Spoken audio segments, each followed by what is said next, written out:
Alright, everybody, so welcome back. Last session, you all began underneath the barn door and faced off against Stonky and the livestock beneath that tower of Candlekeep. These deranged cultists had been utterly convinced that the end of the world was nigh and that they needed to rescue as much valuable knowledge as they possibly could from this earth before it was destroyed. So, to do so, they decided that they were going to launch this tower into space. Stonky and his cultists were near to completing the task when you all came upon them, and were able to subdue some of them and permanently subdue the others. And after you defeated these deranged avowed, you stopped the tower from being launched into wild space, and Keeper Janusi then gifted you this tower and its attached workshops as a thanks, as appreciation for a job very well done once again. So, that is where we pick up today. You all have just concluded this task. The barn door is secure. Several avowed have taken over the reconstruction, repairing of anything that was damaged during the attempted liftoff, and you all now have an opportunity to collect yourselves and rest. So, has everybody already completed their long rest as part of their level up to level 10? Yes. Yes. Okay. B and her 86 hit points is pretty happy. Nice. Yep. Uskar's almost got 100. He's at 92. I'm at 91. Very nice. I'm also at 20 strength now. That plus 10 to attack. Plus 10 to attack, heck yeah. Ugh. Alright. So, what are you all doing with your evening in Candlekeep?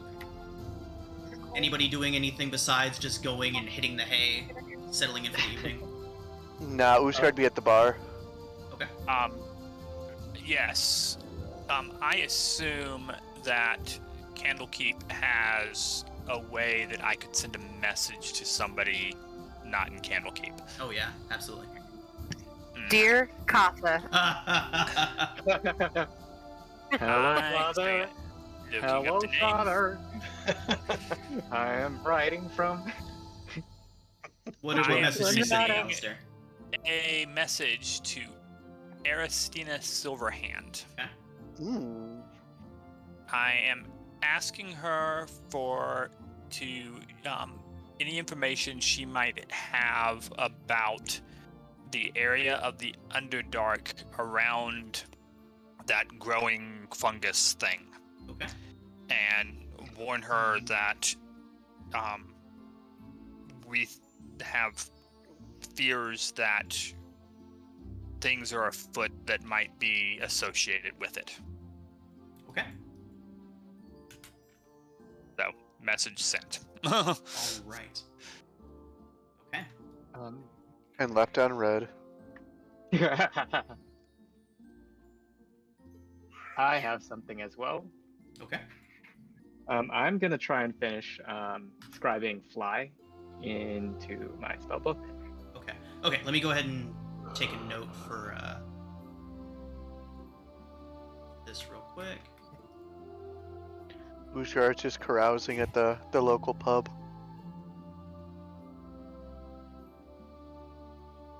Yeah, I was a few days into finishing it up, but need at least 8 more hours of work on it. Okay. Alright, so it was relatively early in the afternoon when you all went to the barn door. You've taken your long rest, which would make it early evening now, or mid to late evening now. So the scrying of fly. You said you need about another 8 hours? Yeah, I've been working on it on the when we've had downtime. Okay.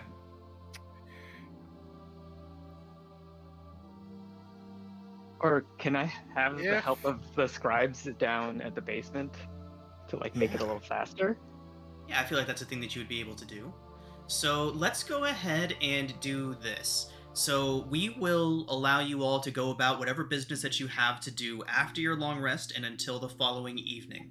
So you all have about 16 hours worth of time to go about your business Okay. right now. Uskar, are you spending all of that in the bar? Yes. Yes. Okay, Many, He's many gonna drink. cigars and many, many ales. got it. He may even sleep on the bar at some point. Okay. Ugly decor. Okay. Adso, in that case, you would 100% be able to finish your scroll. Your Okay, your scribing. I would like to say that Nathaniel looked at the spell that Adsa was scribbling and started looking at some of his own diagrams and wandered off. Okay. Oh. Because it has given him an idea. Nice. Okay. Gotta keep your plates off. Right. I have concern. It's not. It's there. Oh, I predict boot to flying if- fusion. Yeah, probably. oh yeah. It just seemed like a solid roleplay way to have Yeah, that that's happen. right. You all are level 10 now. You're into the double digits. I need to stop freaking out whenever something super powerful shows up. Like, wait, they can fly now? Oh yeah, I guess that's normal. I've been flying for 4 levels now. Yeah, we've had flight in this Sweaty feet party right for now. a while. Oh, they stink, River. Ugh. It's just now I can make the paladin fly. That's moderately concerning. Or a flying ranger dragon. All Uskar right. needs to find like a bout of some kind of giant strength. Did you put it on your... Oh yeah, our wish list. I did not. I'm going to though. Can we research our wish list? Not quite enough time for that right now. Okay. Need a few uninterrupted days for that. Which you will get soon, just not today. Just not today. Not today, Satan. Not today.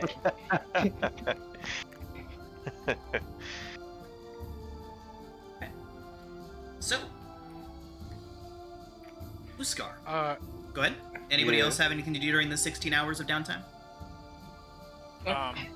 Continuing to study Arcana. I really want that proficiency. Yeah, Go ahead. Was going... Oh, okay. My apologies. Nathaniel, in the extra time he had, is going to kind of study the propulsion system and the like of essentially our new headquarters. Brayla is knee deep in any book on heraldry she can find, or like a book on houses or whatever, like family houses. Right. She's looking specifically for any knights who might be known to wear all white armor. Okay. All right. So, Brayla, we will say that during that time you were able to get several avowed to bring you several books on heraldry. They will be in your quarters as soon as you have a few days to go over them. Nice. Especially now that you all have access to the restricted sections, you will be getting access to more than you have before. So, Thank you. Uskar's got a potion of giant strength. Since he's already got a strength of 20, does anyone want this potion of giant strength? Yes. Alright, Stinky feet off me. you can have the potion of giant strength. I think it's just hill giant, but still. That's a Let me- 21. Double check this. Give it to the warlock or the wizard. Yes. Oh, Then if we're somewhere we can bet, Strong. we can actually take wagers for some sort of weightlifting contest, and when they actually win, we'll clean house. Yeah, go ahead. Go ahead. Give it to one of them. somebody take it. I think we're done with all the weightlifting contests. You never know. Indeed. Okay, the hags show up again and challenge us again. This way, I can cast Fist. I'm removing it from my inventory. Someone just take it. I'll take it. I'm sure that my 8 strength could use a bump sooner or later. Seems right. Could help against when we go against shadows. Yeah. Oh my god, shadows are so dangerous for low strength characters. I forgot about that. Yep. Very much so. There's like no death ward in this in 5e, right? One more time. Death ward. Yeah, it's a 3.5 or pretty sure that's a Pathfinder spell. Yeah, death ward. Is it a spell? You touch a creature and granted a measure of protection from death. The first time the target will drop to 0 hit points. As a result of taking damage, it drops to 1 hit point instead, and the spell ends. Yeah, it is a spell. It is a level 4 abjuration. Okay, different from the death ward I'm thinking of, which is a death ward that protects from level drains and or ability drain. No. Yeah. Yeah. That's from back when that was creatures could touch you and drain your levels away. Right. I have so that's 3.5, right? That's Yep. from. Speaking of 3.5, I am putting some serious thought into learning the Starfinder system, because as much as I love Spelljammer, it just did not give me what I wanted out of a sci-fi setting. So that's probably a thing I'll be exploring soon. Cool. Yeah, I'm looking forward to it. Wow. It'll be the first completely non-5e system that I've learned. So looking forward to it. Branching out. Wow, look at you, Sean. I know. I grow as a person. You know.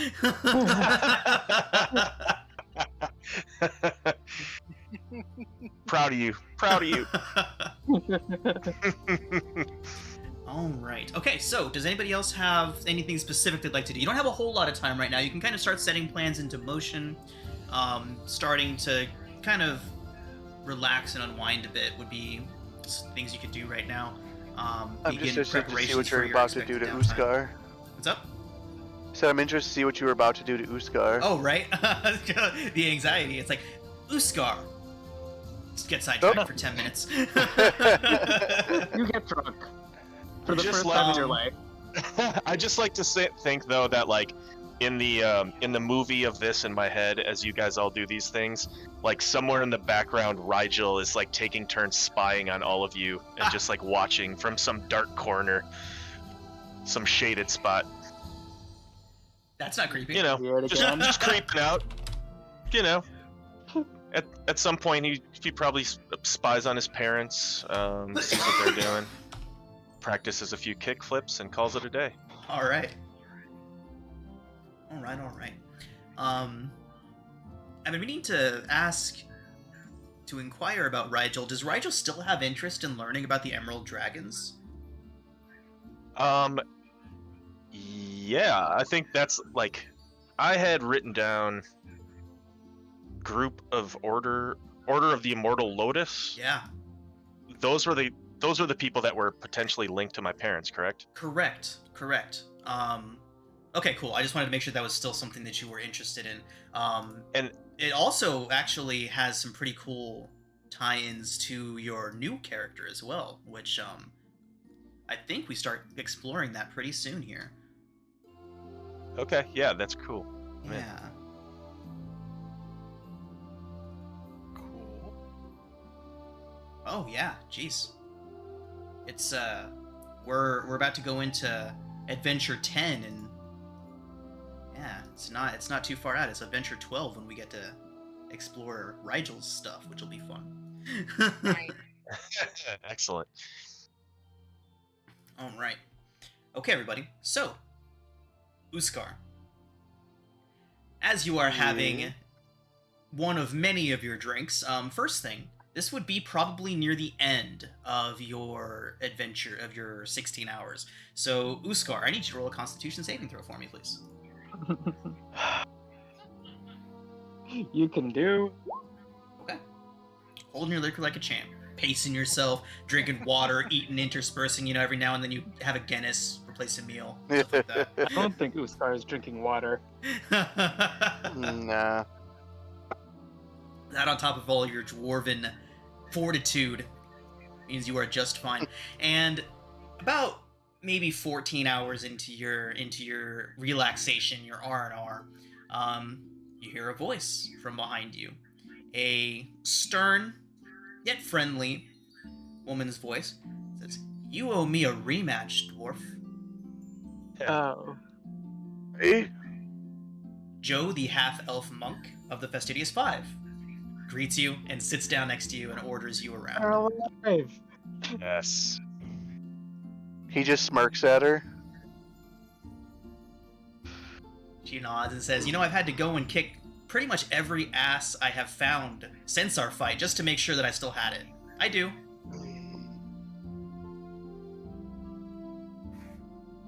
I don't. Yeah, they're all those weaklings out there. Can't compare. She nods. She says, "Yeah, they are pretty weak out there. Most of the good fights are here, anyways, which you proved the last time we met." So she hangs out, shoots the shit for a while, but she tells you that her and 3 other members of the Five have just arrived back in town, and they were actually looking for you 6.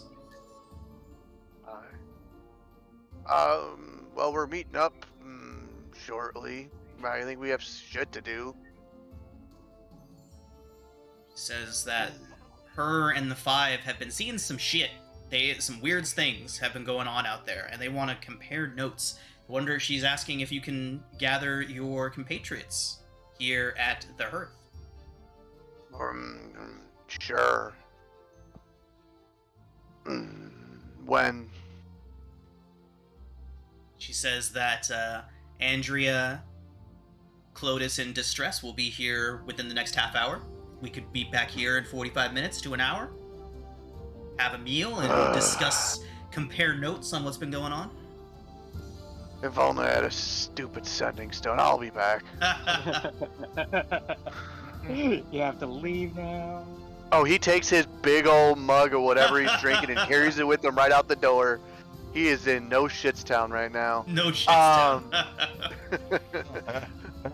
Cigar in one hand, drink in the other, and he's hunting down one of his telepaths. Nice. Hunting down one of his telepaths. He ain't dumb. That's the nice thing about having an intelligent character. He knows right who to look for. All right. 4-mile range, so 4 We'll miles? just ping it off. yeah. Once I have a connection with somebody, I have a 4-mile range. So if they're in Candlekeep, you can reach them. Yeah, so he'll probably be looking for Alistair. All right. Probably in his bottle, and he's just gonna grab it and shake the shit out of it and be like, "Get the fuck out! We got shit to do." Alistair, were you in your bottle?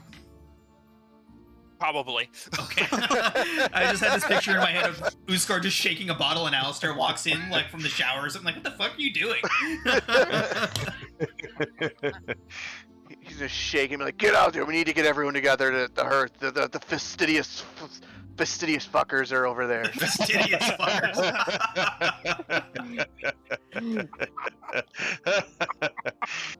I will send telepathic prods toward everybody and say, if we could filter toward the Hearth, the Fastidious Five would like to speak with us.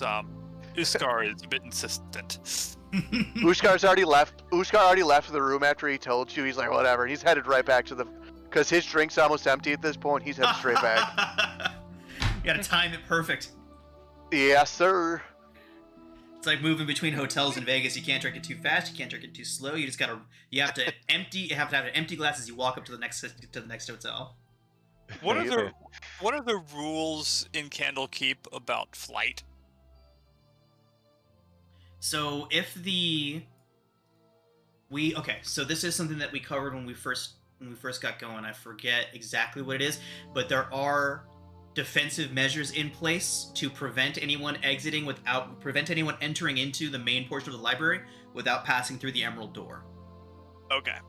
Yeah, it's like, I think we called it a no-fly zone. Yeah. Yep. So no, just going okay and flying over to the Hearth. Okay. Yeah, I feel like you could fly within Candlekeep, but like there'd probably be an exclusion zone like probably a good couple 100 feet above the library itself.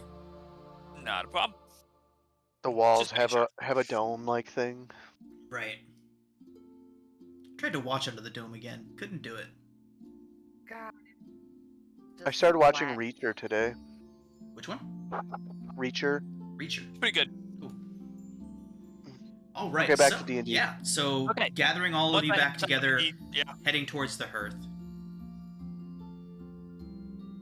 Yeah. Hmm.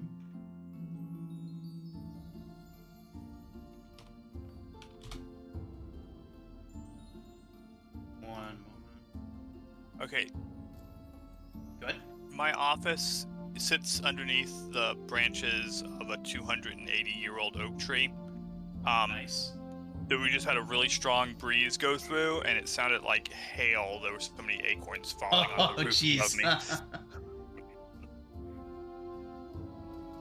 Alright, everybody. So, gathering up at the hearth, it is early in the evening at this point, probably 7 o'clock in the evening. As Earth everyone is starts packed. piling it, Go as ahead. everyone starts piling in, Uskar's like, "Hey guys, look, it's the fastidious fuckers!" Oh my god. Right in front of them. So, okay, so Joe kind of chuckles to herself and goes back to her beer. Andrea and Clotis look like somebody just Irritated. slapped them in the face. Just like, if they had pearls, they would both be clutching them. If you remember, Andrea is the halfling cleric of Ogma, the very spiritual individual. She writes in her book and takes notes of all the things that the Fastidious Five are doing. And the drawings. And Clotis is the Dragonborn Paladin of Denir. He, right.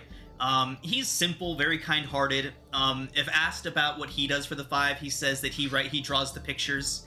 And like when asked about Andrea's books, he says that he prefers the pictures and stuff like that. He's actually a very accomplished artist. He's very, very good, and he's the illustrator for Andrea's books. And then you have Jo, the half-monk elf. She's a kind of a no-nonsense person. She takes a more hands-on approach to knowledge. Think like Indiana Jones, where she's going to go out and get the thing, and Andrea and Clotis can write the book about it. That's why her and Uskar get along so well. And then finally, Joe says that, and then a blue tiefling with floral tattoos rising up around his neck and down onto his hands bursts out in laughing, "The fastidious fuckers!" And he thinks it's the funniest fucking thing. And he stands and introduces himself first to Uskar. He says, "My name's Distress. Wonderful to meet you. I can tell we're gonna get along great." He doesn't shake his hand, he just drinks more. He makes it seem like he kind of just like made a gesture past you, so it made the completely smooth transition from the going for the handshake to withdrawing it. And goes around to the rest of you and introduces himself. He is visibly drunk. Nice. Yeah. Uskar's gonna make some comment about not being able to handle he's not like any good dwarf, can't handle his alcohol. He looks towards you and makes a quick gesture and does a standing double backflip onto the bar top and says, "I believe I am perfectly fine, sir." Oh god, his boots are on the bar. Uskar just gives him a smirk and like a cheers with his glass up and goes back to sipping. He hops down, says, Brayla wipes off the counter real quick. I didn't know you were a neat freak, Brayla. I eat off it. "I eat on this." So Andrea, she quickly says, I'm so sorry for him. He gets like this. He's actually a wonderful musician. Candlekeep is and she goes on like that for a while, trying to apologize for him as he kind of just like wanders off to go gallivanting I off was in the gonna bar. point at Uskar, like, don't worry, we have one of our own. And Yeah, then at Uskar's Rigel, like- and then Uskar's at, gonna be like, they don't care, they gotta deal with me, so. So yeah, they as Distress goes off into the bar and just continues basically just Carousing. That's the word. Thank you. Basically just carousing throughout the entire Distress place. part of the Fastidious Five? Distress is part of the Fastidious Five. Okay. Yep. Andrea would have said as much when she was apologizing for him. Okay, making sure. Yep. Distress is part of the Fastidious Five. He is the group's bard and resident songwriter and keeper of poems. I hate to ask the obvious question, but is he hot? Tiefling, of Yeah, course you he tell is. me. The blue tiefling hot. Here's Distress. Uh-oh. Right, it's preference, right? You tell me. I've seen It's hotter. gonna be preference seen because he's hotter. almost like Seen hotter. he's kind of like tieflings. Jared Leto's Joker almost. Okay, so Clotis and Andrea lead you all towards a table, and the three of them sit, and Jo, in her straight to the point kind of way, says that they have been seeing some very, very odd things. And Distress shouts from somewhere out in the bar, far enough away that it's weird that he heard. And he says, fucking gross things too!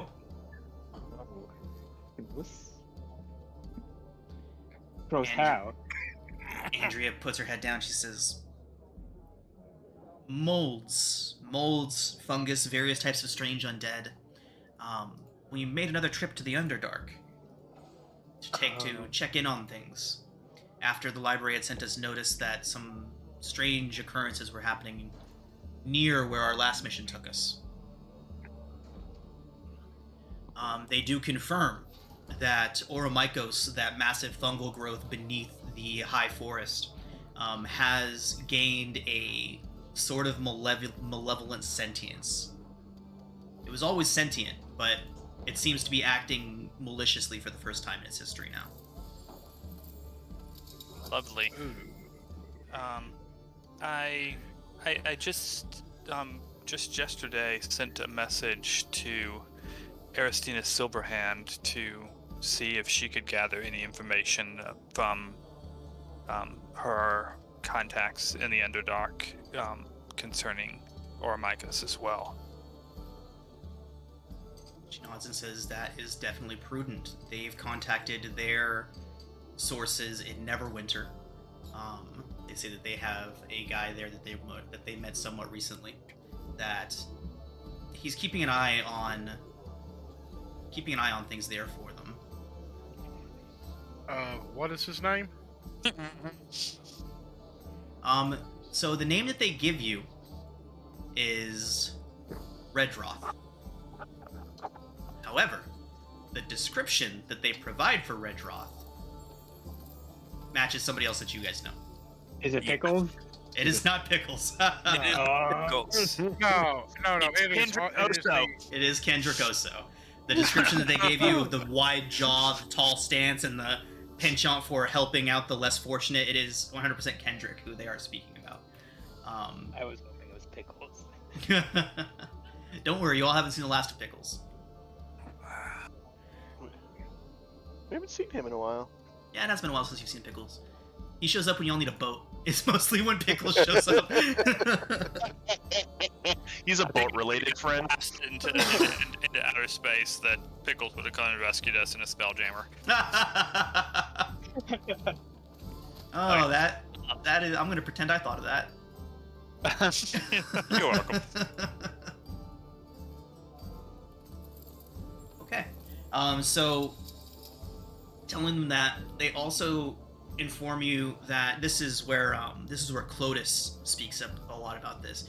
It says that they've been encountering new types of demons, new types of demonic entities, similar to others that they've found, but without any true lineage to trace back.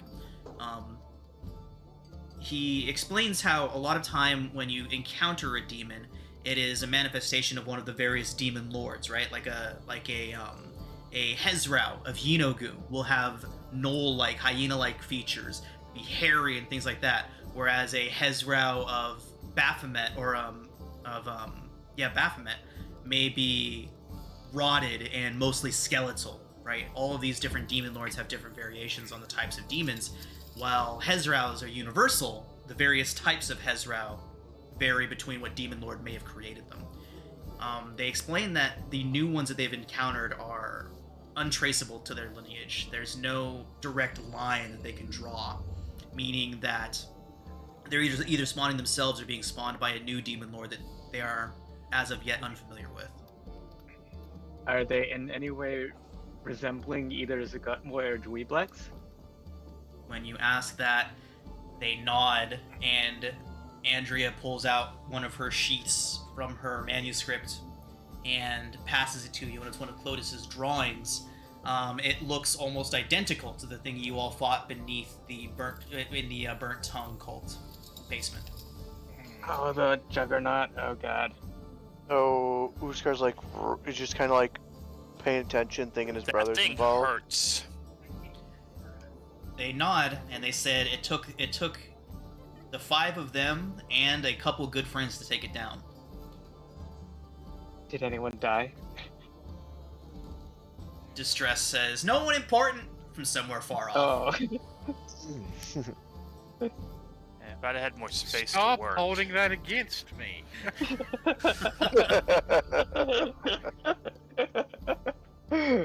Him coffee. He sounds like he needs coffee. Sober up, buddy. I'd describe to them what we fought at the pond in LaRue. So, when you bring that up, Joe would mention that they haven't fought anything quite like that yet, and she says that it sounds familiar to her somehow. Like she may have fought something similar before. And she starts asking Andrea some questions, and they come to the conclusion that it was very similar to an oblex, an ancient one at that. Saying that it's odd that one would be apparently bound into service of something else. They are usually the top of the food chain wherever they're at. So here, they would give you all of the pertinent information regarding this creature.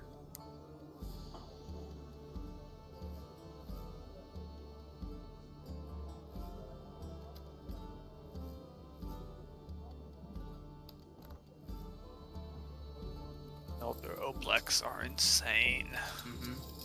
So, armed with that information, they warn you to be careful of who you trust. It's too late with us. We're trusting Uskar. I don't trust anybody. How far away can one of their puppets be? Says that, generally speaking, with one of these creatures, it shouldn't be more than 100 to 200 feet max. However, they're starting to hear strange reports of strange sicknesses in the east. Sicknesses of the mind that seem to be manifesting from these spores, or more of these slimes that they're starting to see pop up everywhere. So almost like an infection. Similar, more like a parasite, they would describe it as. Gestation. Curable? They say that they were able to get the parasite out of somebody once, but so doing broke their mind pretty completely. What sort of... Do you know what the parasite looked like? She said that was the odd thing, is it seemed inane at first. Like, it was... They were looking for signs of, sores or growths or sick or various other things like that that would normally be signs of a sickness, and they didn't realize the true sign until a friend of the victim told them of a new tattoo that had shown up on the person. It was a drawing that looked like a swirl of ink on their arm, and once they realized that was new, when they started focusing their efforts onto that, they realized that this patch was somehow sentient. And Does it look removing like anything? We proved dealt difficult. with ink stuff in the vaults Yeah. The little oozy, inky stuff. They asked if it managed to possess any of you. No. No, I'd say that's very good. at least I don't think so. Do we still have the Yellow Crest book? Oh yeah, Uskar has that. Well, and I do have some of the various samples that we have taken of various things through here and there.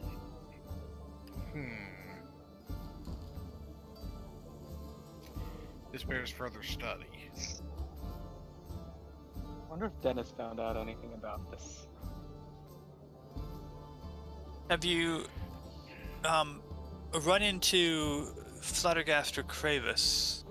They were sent to find somebody named Zikram. Zikrin. Right, they Zikrin. recognize the name Zikrin. Powerful elemental wizard, water genasi.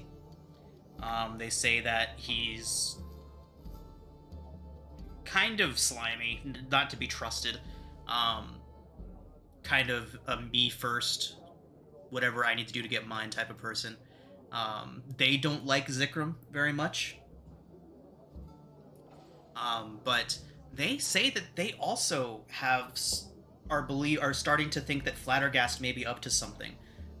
They say that he sent them into an obvious trap not too long ago, and they haven't been able to speak to him about it since.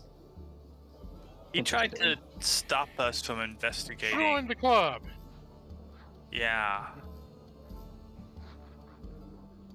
Yeah, their last mission up to the Evermoors, he sent them to investigate something that was supposed to be just a regular book grab, but they ended up almost getting eaten by a very, very angry, large black dragon in the Evermoors that had made the place its lair and seemed to have been there for quite some time. The idea that Flattergast was unaware of that seems impossible.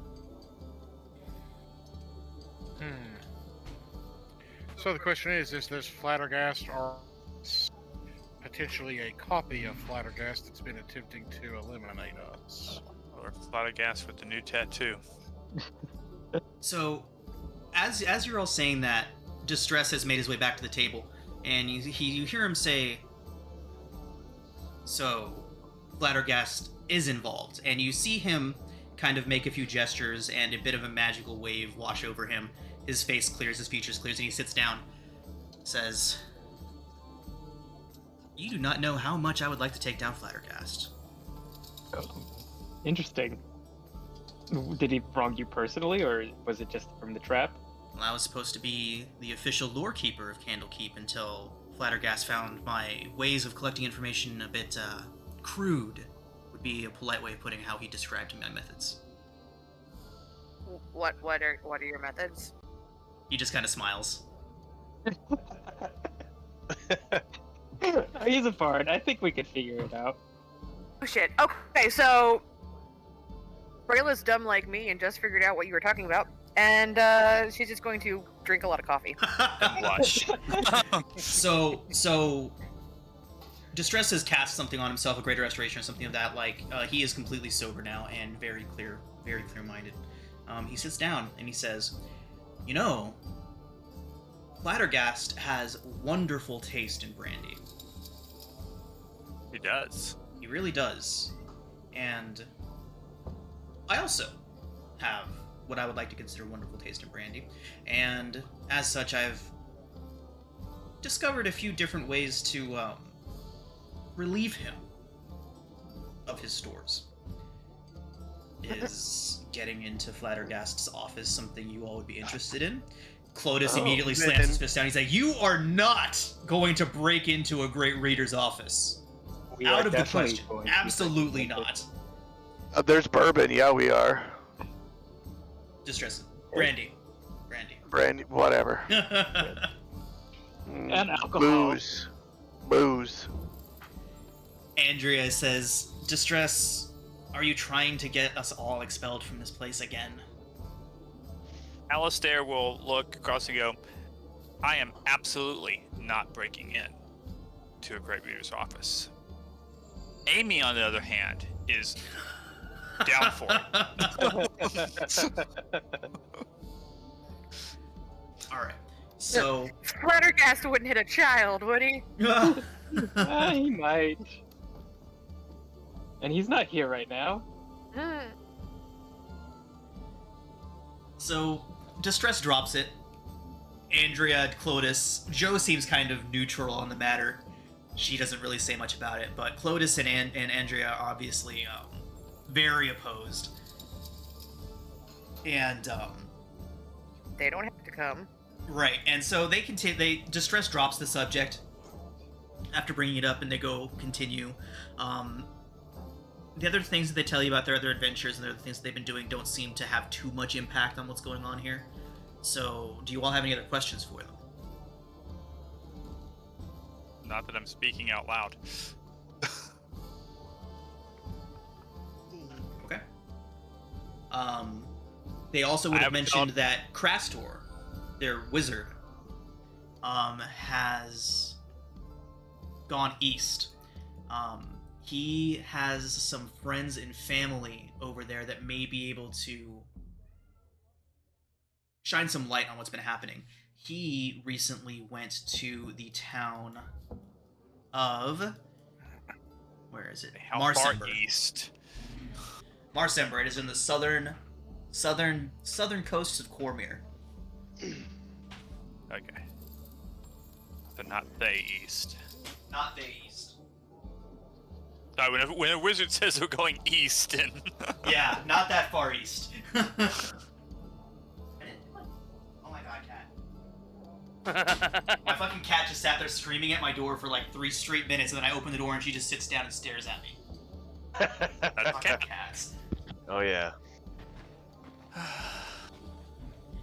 She has you well trained. Oh god. You're not wrong. I mean, when I'm working, a lot of times she'll jump up onto my desk and start just absolutely causing utter chaos until I pull out a 5e book and set it on my desk next to me, and then she just sits on it and leaves me alone for the rest of the time. Wow. Yeah. 5e. A cat with taste. A cat with taste.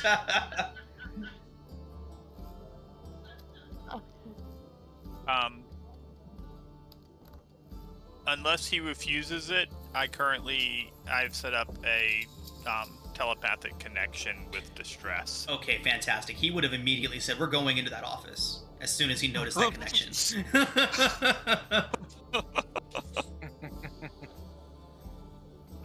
Oh, I'll get that arm.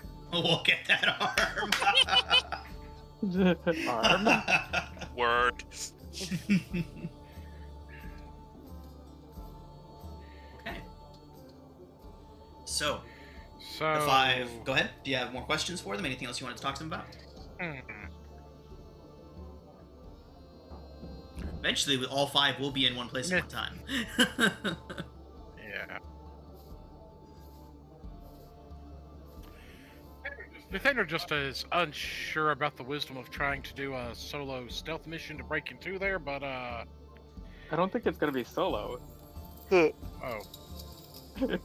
We're gonna be part of it. We're gonna be part of it! Ushar's just gonna keep watch. Nathaniel at this Oh, God. realization would like to order himself a double of of some sort of strong liquor to fortify himself. Nice. Smash cut to how did we get here? You're probably wondering how we got here. Oh god. If I'd known we would be going all Ocean's 11, I wouldn't have taken these 2 levels in Sorcerer and was stuck with Warlock. Because at 10th level Warlock, I could take the entire party inside my bottle. Whoopsie doopsie. Oopsie doopsie. Okay. Let me see what I have here and if any of it is helpful. Do we have time to re-prepare spells for How long a do you need for stealth that? mission? Next, I just need until tomorrow morning. I assume we're doing tonight. Distress would be pretty adamant about doing it tonight in case Okay. in case the other members of the Five catch on to what he's planning. He would say that he does love them, but they are very naive. Except for Joe, but Joe could care less. Brayla is rationalizing this as if Flattergast has done something wrong, then it is her duty to make sure Karma bitch slaps him. So this is totally okay. Okay. Alright, so... Let's do this, I guess. So...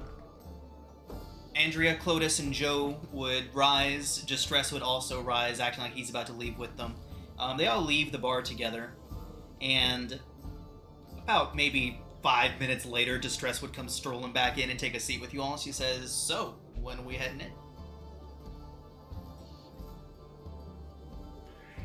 I'm good with now if you're good with now. For starter, well, Uskar's gonna need pass without a trace. I was actually going to say, Uskar, I may have something to assist you temporarily with that.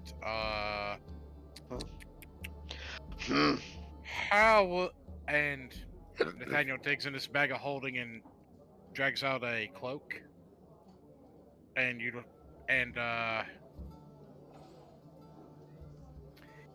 He's going to temporarily cancel the returning hand-axe infusion to make this cloak a cloak of elven kind for you, to give you advantage on,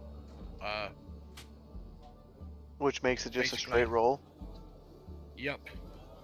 Mm. Oh, Jesus. That was a bad timing. Here's I was the sitting up. That is the best I can do. I'm sorry, but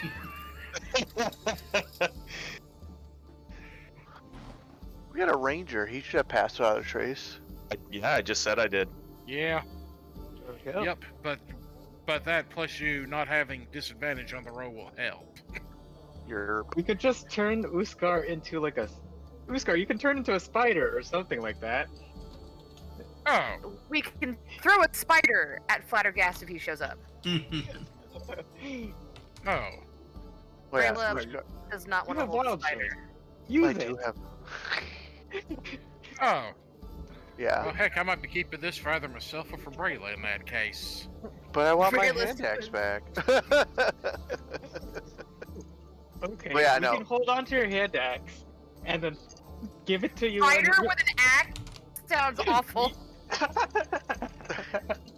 Uskar would probably. I've got an idea. You can ride on my shoulder, and when we attack something, I'll shoot an arrow. You can ride on the arrow, and then transform right on impact. Just Nice. Uskar transforms into an ant or something that can just fit on the head of the arrow. Yeah. Or Nathaniel You're literally making the comic cover from one of the Avengers comics in D&D. Where Hawkeye just fires Ant-Man at an enemy. Perfect. Perfect. I cast Gift of Alacrity on myself. Yeah. Should I Yeah, drop that's cool. Cool. pass without trace?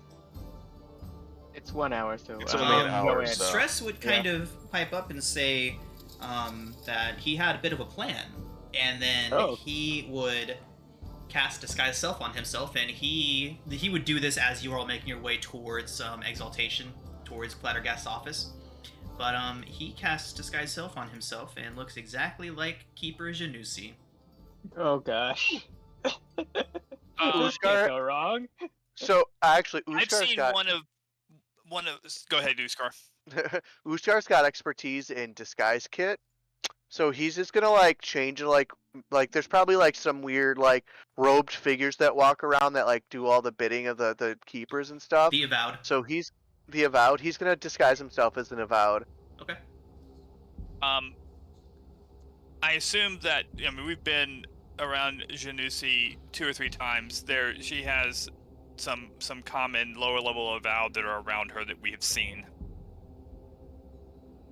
Like as in an entourage? Yeah. She has not traveled with an entourage. Uh-huh. Oh, Um, oopsie. in that case, I've got a note. Yeah, let's just hang back and let Distress do what Distress does, and just back him up if anything goes wrong. Okay.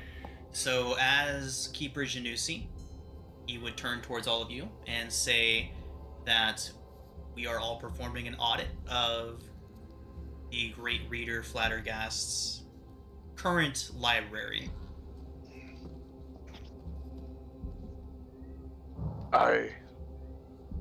Is this something that's done often enough He that shrugs. people will buy it? Okay.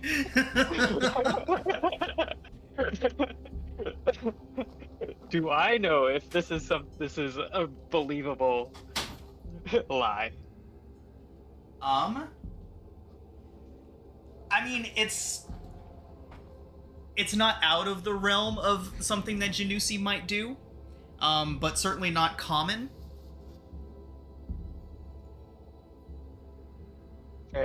Okay, I'll buy it. Go on. What's the rest of the plan? Okay. So, the plan, he says, is this. Follow me. And he just starts walking down the hallway towards the Holy office. shit. Okay. I use the disguise self to become Varnier Nice. and am on Janusi's heels. Put out that she doesn't have anyone to turn into. Okay. I'm just gonna hang back. Ushkar's with maybe- them in the front as an avowed. I'm gonna be like 30 feet back. Okay. So, as you're all approaching, can somebody please roll a d20 for me? Go. You know, Adso, you seem especially concerned about this. Why don't you roll it?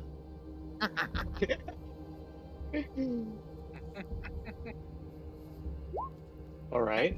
Right. So as you're making your way through the halls, the Avowed are kind of giving you all nods. You know, a lot of them recognize you all. You're staples of the library at this point. Giving you nods, giving brief bows to Distress as Janusi. And as you're all making your way through, at one point, an Avowed turns a corner, an elderly dwarvish man, and says, "Oh, Keeper Janusi, just the woman I was looking to see," and then begins asking Distress very detailed questions about a project that he and Janusi and this dwarf had been working on. Let's go ahead and who would be within 5 feet of this interaction? The Varnier would be.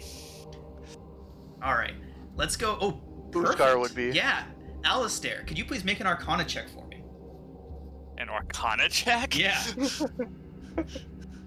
Anyone that is within 5 feet of this interaction can make an Arcana check. Anyone that's farther, you can do an Arcana check at disadvantage. I will do one at disadvantage. I'm so confused. Oh god.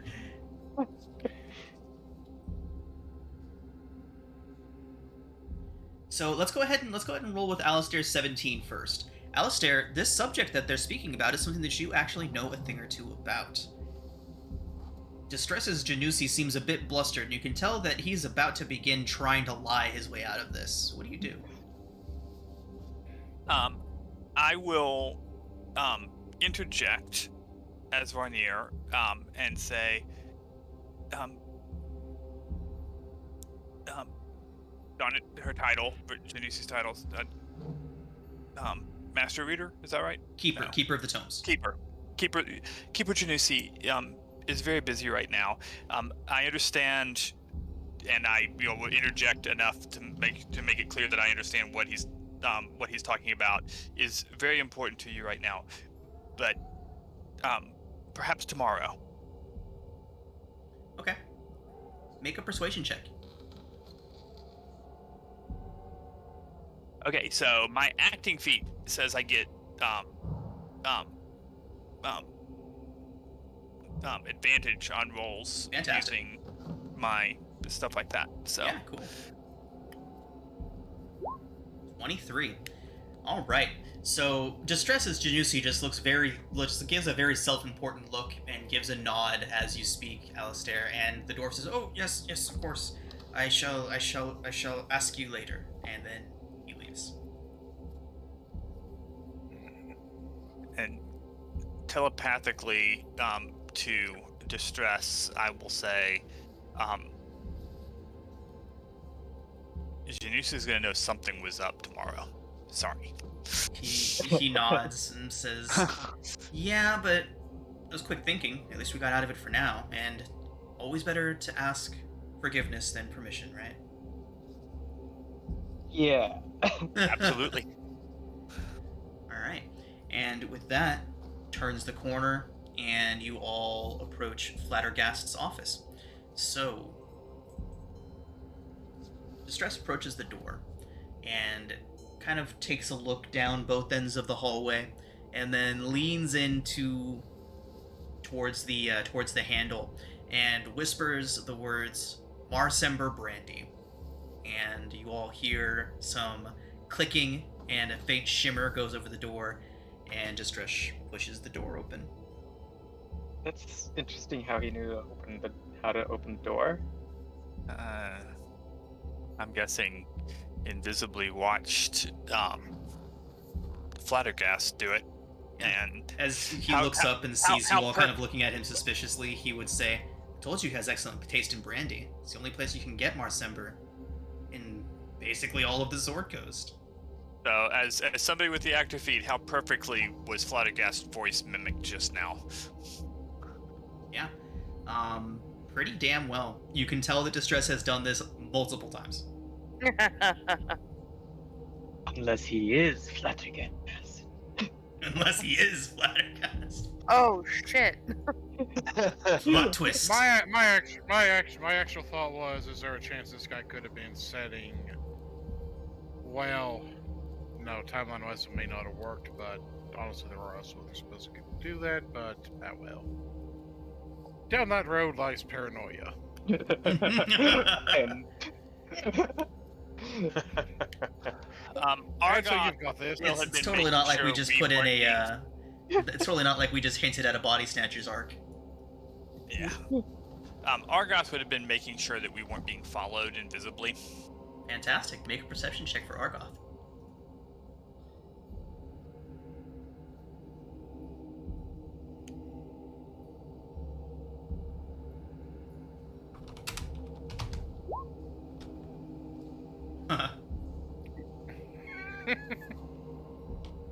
Perfectly average. Yeah, Argoth sees nothing. every way. Nobody seems to be following you.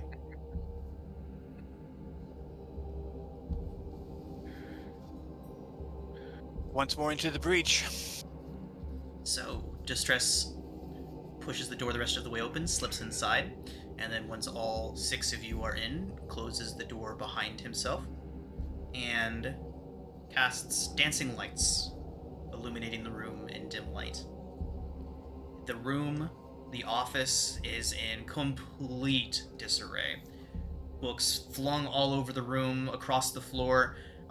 They are all open and laying in a way that they can be read. It doesn't look like somebody ransacked this place as much as somebody was very manically going through these books. This screams manic. And Distress says, "Well, this is certainly the first time I've ever seen this place like this. This is usually a picture of tidiness." Who else was here? Nathaniel would like everybody to hold still for just one moment, All right. and he's going to fetch out a very large sheet of parchment paper. Use one of his little continual flame things he has to actually make enough light in the room. Okay. And he's going to use his magical tinkering feature on that page to try to record the position of each book and what he can see of the pages that are said for future reference. That is awesome. So you're essentially taking a photograph of the room, right? Pretty much. More detailed, more like, yeah, I like that. Very cool. Yeah. Okay. All right. So Distress starts looking around. He says, "Well, I would say let's try and look for clues, but it might be a bit difficult in here."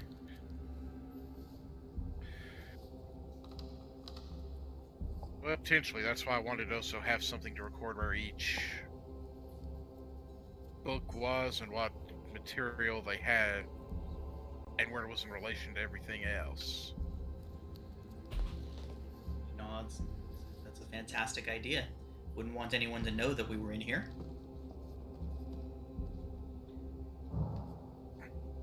Right. And so Distress would make his way into the room and start poking around. Opening Okay, drawers, yeah. looking in stuff. Where do we start? Just start. Would detecting magic would do nothing, would it? Because everything's basically magic in here. It's safe to assume that there would be many magical items in this room. Okay. So let's go ahead and get investigation Wow. checks from everyone. Go ahead. Hooah! Heck yeah. Aww. Oh, oh wow. The fucking investigator Great can't success. roll an investigation set roll. Before I roll, I want to say what Alistair is attempting still- to do. Okay. Drinking. Alistair is not looking for what is hidden. Alistair is looking for what is not there, what is missing. Where is, amongst the disarray, there is an empty spot. Something was taken from the empty spot. That is what Alistair is looking for. Okay. All right.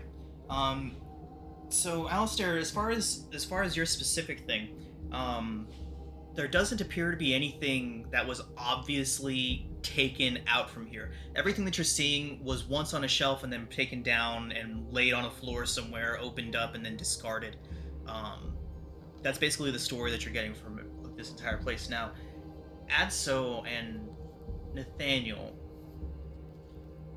Adso, as you're making your way through the books and looking around at everything, you're noticing a trend on the type of books that seem to be the most used on the tables, in chairs, things like that. The ones that seem like they've been actually really, really spent a lot of time with and not just opened and then discarded.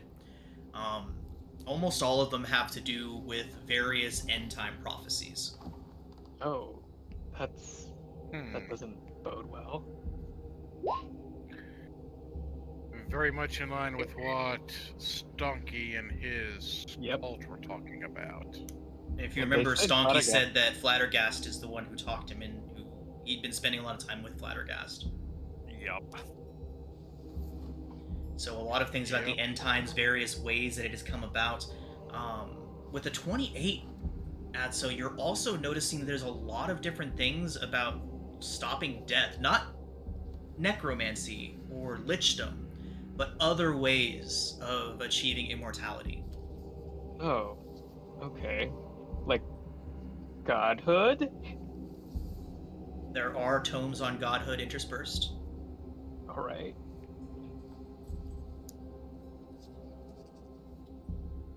Very interesting fellow we got here. Cloning. Oh, What was that? cloning. The simulacra spell? There does not appear to be anything on cloning. A magic Or- jar? What was that? Magic jar, the spell that basically you have a copy of yourself that's ready to get out of there in case you die. It's a very high level spell. That's a clone spell. Oh, it's cloning? Yeah. Magic Jar lets you put your soul in somebody else and take over. And a good time was had by all.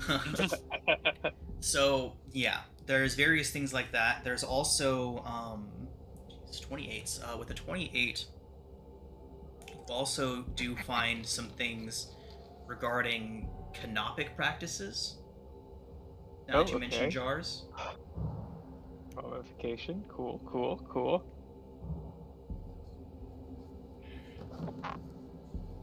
All right, now, Nathaniel. You're noticing a lot of the same things that Adso's noticing. The general theme that you're seeing between all the books, but one thing that you do see, Nathaniel, is that there is one book on a bare shelf that appears to have all of the other books torn away, tossed aside, otherwise evacuated from this shelf, but there is one book on that shelf that stands out because it is the only book remaining on that shelf.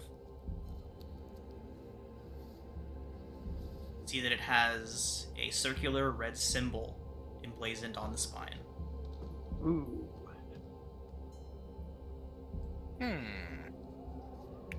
If you were to get close enough to make that symbol out, you would see that it is the same one that you saw several times beneath Greenest. Oh god. Oh god. I do point this out to everyone as I'm looking at it. And at the same time, I'm trying to examine to make sure there's no, like, physical traps associated with it. Because I have a distinct memory of trying to pick up the 2 drift globes there and falling down into the pit. Okay. Go ahead and make a perception check.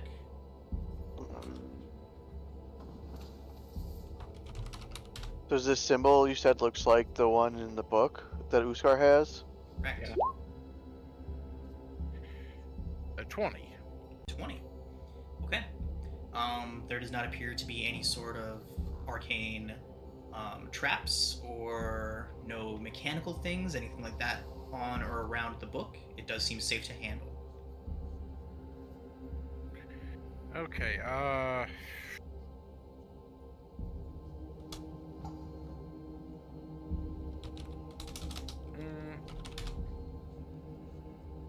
just to be on the safe side, I may take a minute to ritually cast Detect Magic. Okay. Though in his case, I figure it's more of a fiddling with some various goggles, lenses, things of that nature. Are there any, like, wards, spellcraft, things of that nature upon this book? Will you use Detect Magic? Yes. Are you casting it as a spell, as a ritual, or with a spell slot? I'd prefer ritual. Unless someone would like, well, heck, I'm just gonna burn the slot. Yeah. Got it. Okay. I don't Time think is of we the have time, essence. so yeah. You get an aura of conjuration magic emanating from the book. Okay. Is there a title on that book? There is not. It is just the symbol and a blank black tome on the cover. Okay, if it is actually magic and it has an effect, Identify would be able to figure out what that is. So I'm gonna burn the slot. And cast it.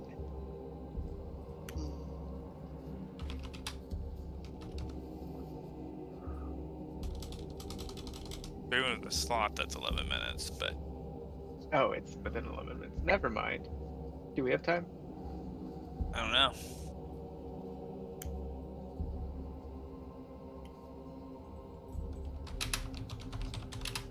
So, I did note earlier Argoth stayed out in the hallway to let us know if anybody seemed curious about this door while we're Would in Uskar here. understand what conjuration magic is? Various, yeah, all of you. I feel like most of you would have a general understanding of what conjuration magic could entail.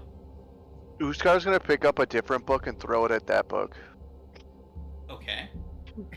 I think you're thinking of abjuration. No. No. Who's holding the book at the moment? Nathaniel? How do you he picked it respond up to already. Start eating a book Oh. at you. No, I thought it was still on the shelf. Never mind. Don't take it back now. No, I was thinking it was still on the shelf. Never mind. Okay, well, hey, let's hand it Who's- to Distress and just ask him to read it. This is his heist. He looks at you. He's like, so I get to open the book? Oh God. Yeah. Actually, probably for the best odds on this sort of thing, I do have the Flash of Genius feature, and as long as the Paladin is close enough, that also adds a little bit of extra stuff onto a saving throw, so I might be the safest to do this. How big is this office? That's pretty big. I would say probably a good Big enough. Let's open it. 20 by 20.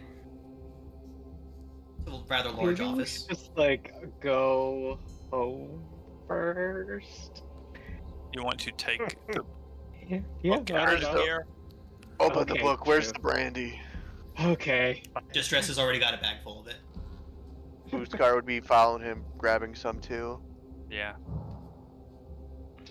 Just Probably get over drinking with some this. of it. Distress says that while the brandy hasn't had any sort of thievery put on against it, he wouldn't put it past Flattergast to have something in place to make sure that at least the tomes could not leave this room. Okay. Well, so let's look at this thing and see what it says. Go for it, Daniel. Let's get sucked into another book. And he opens it up. Okay. You all All this see time- everybody that is inside of the office sees not a flash, but more of a reverse flash.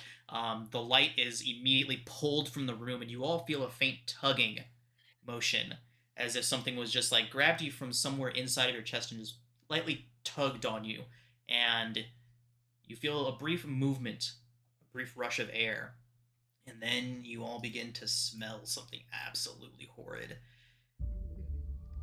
Moving your feet, you feel that you're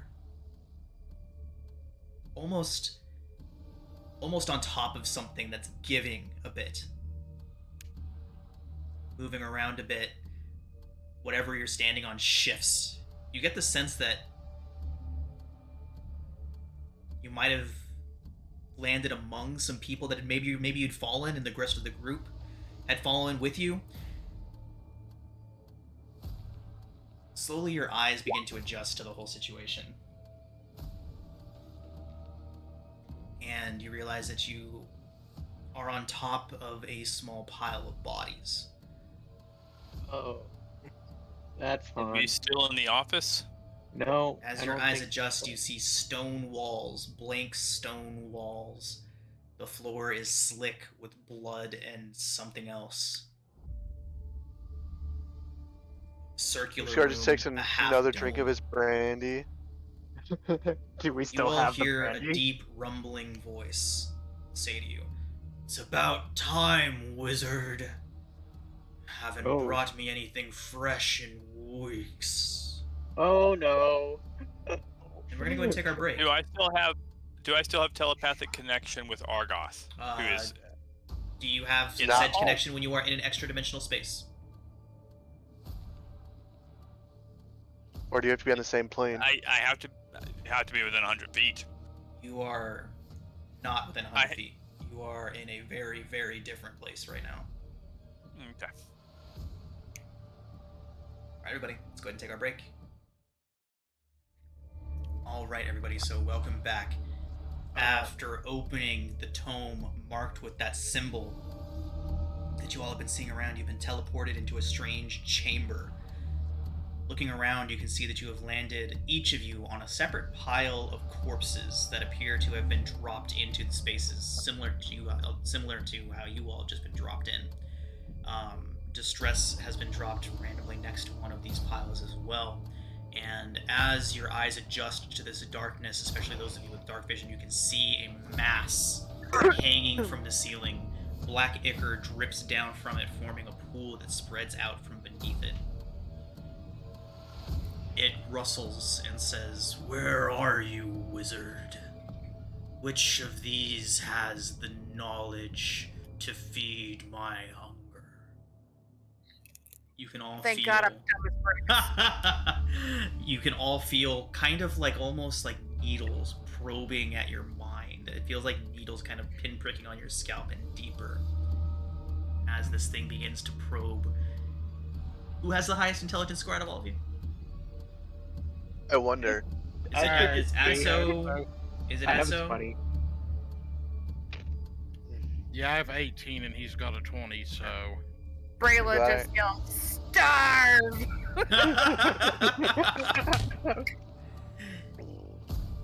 Edzo says, "You.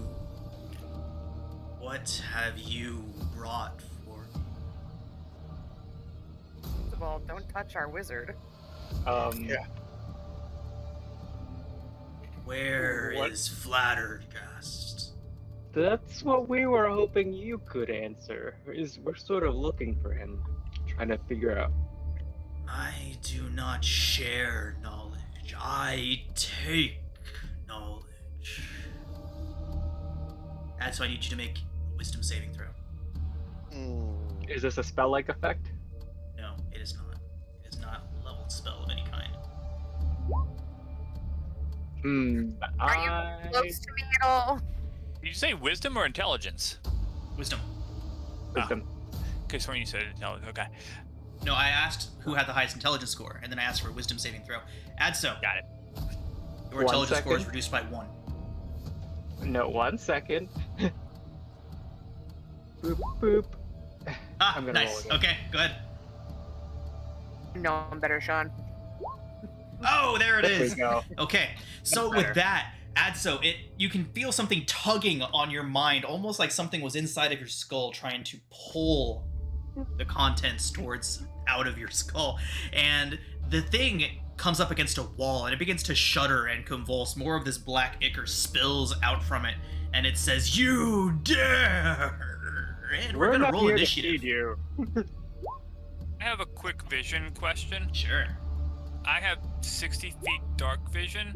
Holy shit. Is dark vision not working on the Right. tokens currently? Because everybody should be able to see as they have dark vision. I can see Nathaniel, I can see Uskar, I can see Rigel, I can see Adso, and barely see the Tressum.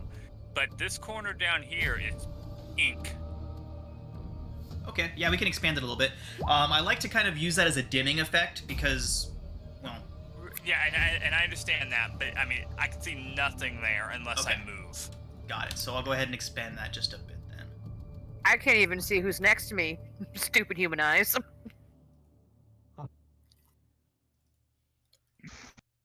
Is that like Uskar? She's groping Uskar's head.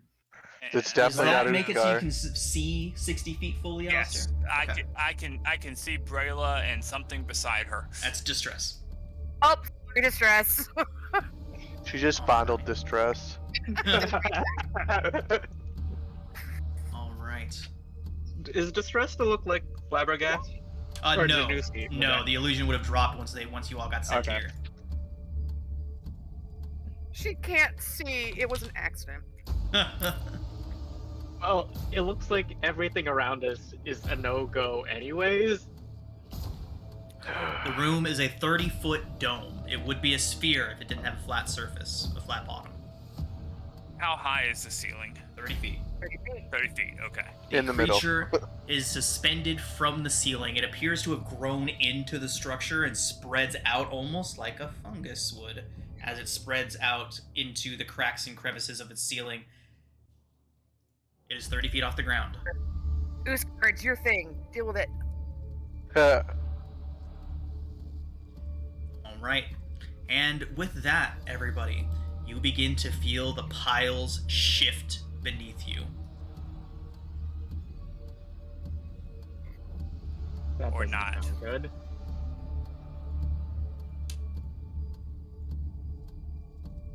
As the corpses hi begin to there. reach for you. All right, everybody, here we go. Uskar, what do you do? Scar is actually gonna cast his symbiotic entity, getting himself, what is it, 4 per level, so 8. Alright, he's gonna do that first. And then, yeah, that's an action, sadly. Do I have anything I could do as a bonus action?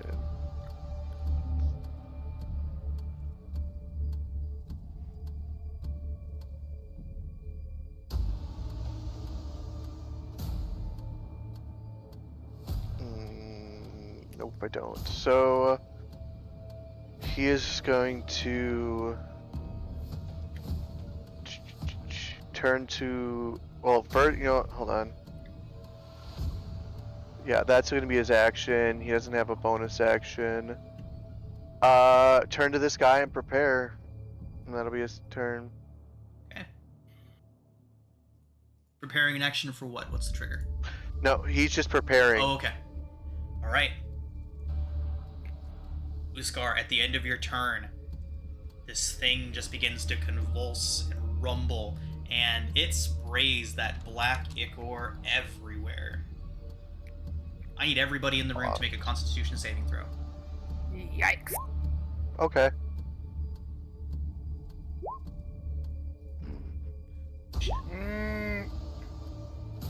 I think I'm going to burn a flash of genius to try to raise that to a 12 to see if that Distress helps gets me. a 12. 12 does not help. If I burn my sessional, would a 15 work? 15 would not get you there. Okay, then I'm going to save it then. Okay. DC is Womp womp. 18, everybody. Anybody that got Uh, lower than an 18, A lot of us did. I need all of Everyone you- but me. I need everybody that got lower than an 18 to roll a D100 individually. No. Me and Alice are like, oh shit. 66. Nathaniel, Jesus Christ! Oh no! What? I hope the one's okay. Love you. Oh, Nathaniel, your eyes go jet black, and you can suddenly see very, very well. Oh, Full sight. Nathaniel has just gained Devil's Sight. The audacity. nice. I love this. Randomness. Not about Let's that see. light, so Who's next? Rigel, can you- Adso. Shit, my thing says relevate. I'm sorry. Adso, Fireball, center out of myself. your ears begin to sear with pain, and you can feel as you reach up, it almost seems like the flesh is melting. And as Ow. you reach up, this malleable flesh that was once attached to your head begins to form into strange shapes. Adso Dicto Secundus. Master Yes. Rito, Adso Dicto Secundus. Your ears are now wings. Holy shit. You have a flying speed of 5 feet. nice. Rigel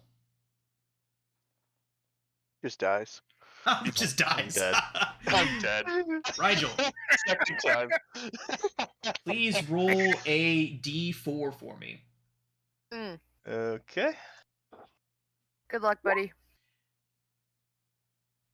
Your hair, eyes, skin, scales, everything turns paisley.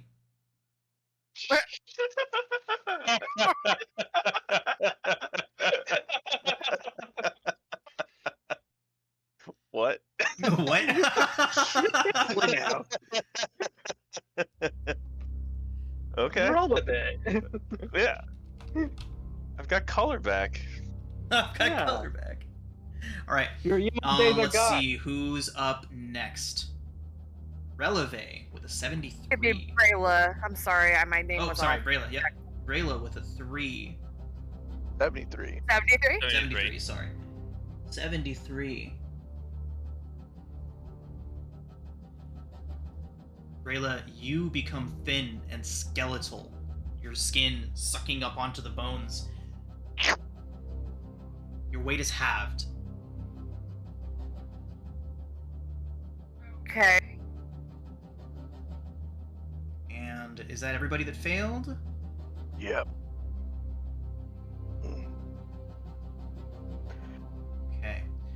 Furthermore, everybody that failed gains 1 level of exhaustion. How do we do that? That's the worst part of it all. That is the worst part of it all.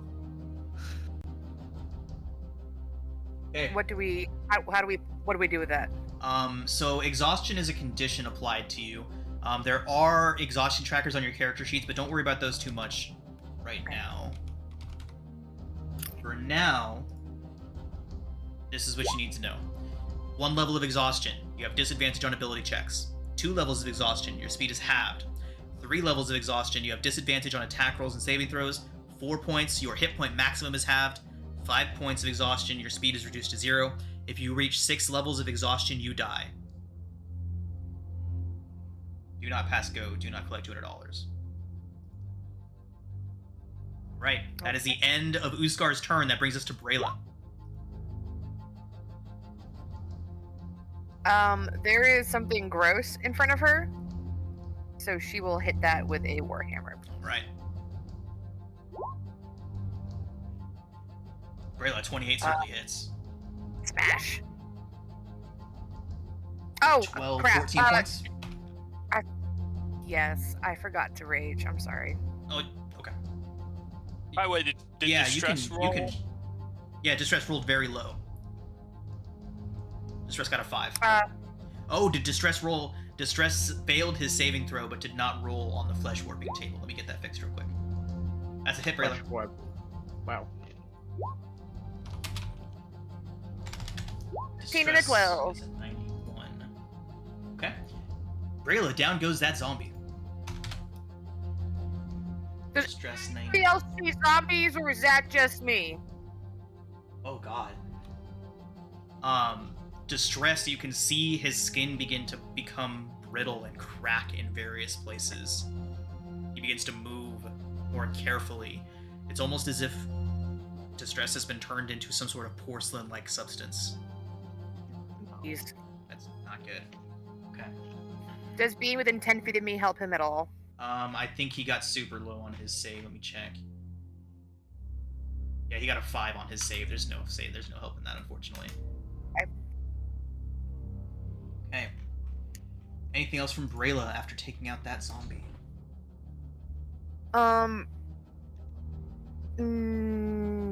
No. All right. Can I say she's raging now? Is that okay? Yeah. I didn't. You're good. I assumed you. I added the damage from the rage. We can assume you. Okay, raged. cool. Yeah, Thank you. No worries. Okay. So, Adso, still fuming at you. At the end of Brayla's turn, the creature turns one of its many orifices towards you and sprays this black ichor-like substance at you. Okay, just lay it on me, dude. All right. Let's get this over with. I am target primo uno. I need you to make a dexterity saving throw, please, Adso. Oof. Okay. Adso, you fail. Oh, really? DC is 18.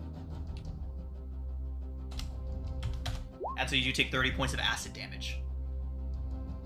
I am going to absorb elements. Nice. Good. So 15. All of those things DCs are 18, everybody, so brace. Alistair, you are up. Serious business now, huh? So, question number 1. Can a melee combatant on the ground reach this thing? You said it was hanging from the ceiling. 30 feet in the air, so unless you've got a 10-foot reach, then no. Okay. We'll say that it hangs down enough that anything with a 10-foot reach can get to it, but... Do I have Except for Uskar. any concept of whether or not this thing is on the same plane as us? Like if it's on its natural plane, or if it is vanishable? Go ahead and make an Arcana check. We're missing the Steel Defender. Hard to tell, Alistair, for sure. I just assumed that it probably didn't get sucked in since it's kind of a construct instead of a physical being. Anything that was in the room would have been pulled in. So if your Steel Defender was in there, it would have come with us. If it was not, it would not have. I'm okay saying it wasn't, Okay. just to keep you from having to do extra work. Got it. Okay. It doesn't have flesh. Can it flesh warp? That would be a good question if it was here.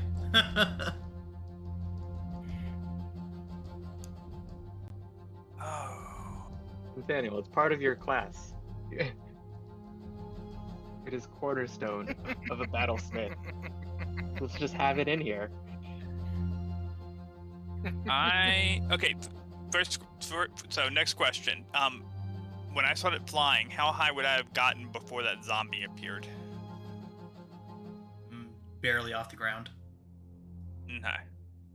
I'm gonna go ahead and just keep on going up until I'm out of its reach. Okay. So it will take an opportunity attack against you. It's going to try and grapple you with that attack. Okay. That one. Okay. So I'm like, what, 20 feet up? Yep, as high as you can go. The ceiling is 30 feet and curved. And Alistair, as you get closer to the ceiling, you can see this thing has tendrils running all the way almost down to the floor of the walls. yeah, I assume I can't get out of its reach. I'm just trying to get out of the extra attacks reach. And I am going to spend 2 sorcery points to quicken cast Phantasmal Killer on whatever that is in the middle. Okay. Wisdom saving throw, DC 17, I think? Yeah, 17.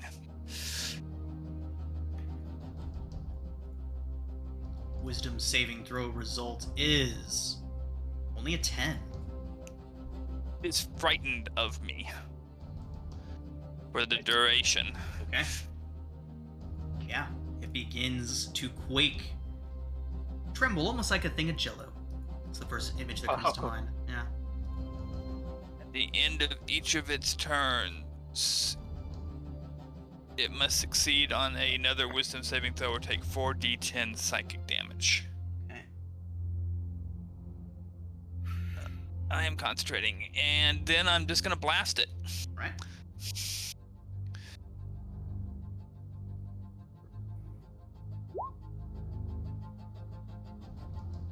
That's a crit. Yep. So that looks like 22. Okay. Is it movable? Yes, it is. So Please move it away from me. 5 feet straight down. So you And wanted to 10 feet detach away it from me. You wanted to detach it from the ceiling. Yes. Okay. Crush your feet. Lets me move it 5 feet in any direction, straight down, All right. and so you then want 10 feet straight away from me. double crit. I will certainly allow it to be torn from the ceiling. All right. So it is torn from the ceiling. You all hear a wet tearing sound as it is ripped from its moorings and drops in a wet pile on the floor. Fall damage. Moist. Moist. Oh, not good enough reason to use moist. Does it take falling damage? It does. And then the second beam from Eldritch Blast is a 17. 17 does not hit. 17 does not hit. Okay. So it doesn't look like it moved its 10 feet straight away from me as well. Which way? To here? Yeah. Well, no. 5 feet further south, I would have thought. Yeah. I was trying to like blast it toward Brayla. Yep, that's it for me. That's about all I can do. Tentacles But it is erupt frightened. from this thing's body and begin flailing around wildly. Brayla, there's a 30 to hit you.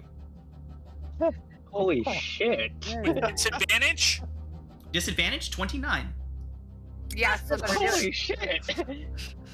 Brayla, that is 23 force. It whips one of its lashes towards distress. It's a nat Explode. 1 to hit distress. Oh, thank God. Disadvantage on these rolls, right? Yep, Mhm. because Alistair is close. Whips around again, adds so at disadvantage. That is a 21 at disadvantage. 21, that still hits. For 15 force. It then sprays a black jet of strange liquid towards you, Alistair. By the way, it is not frightened of me. It is frightened of the illusion that is harassing So it's just it. frightened in general. Got it. Right. Okay.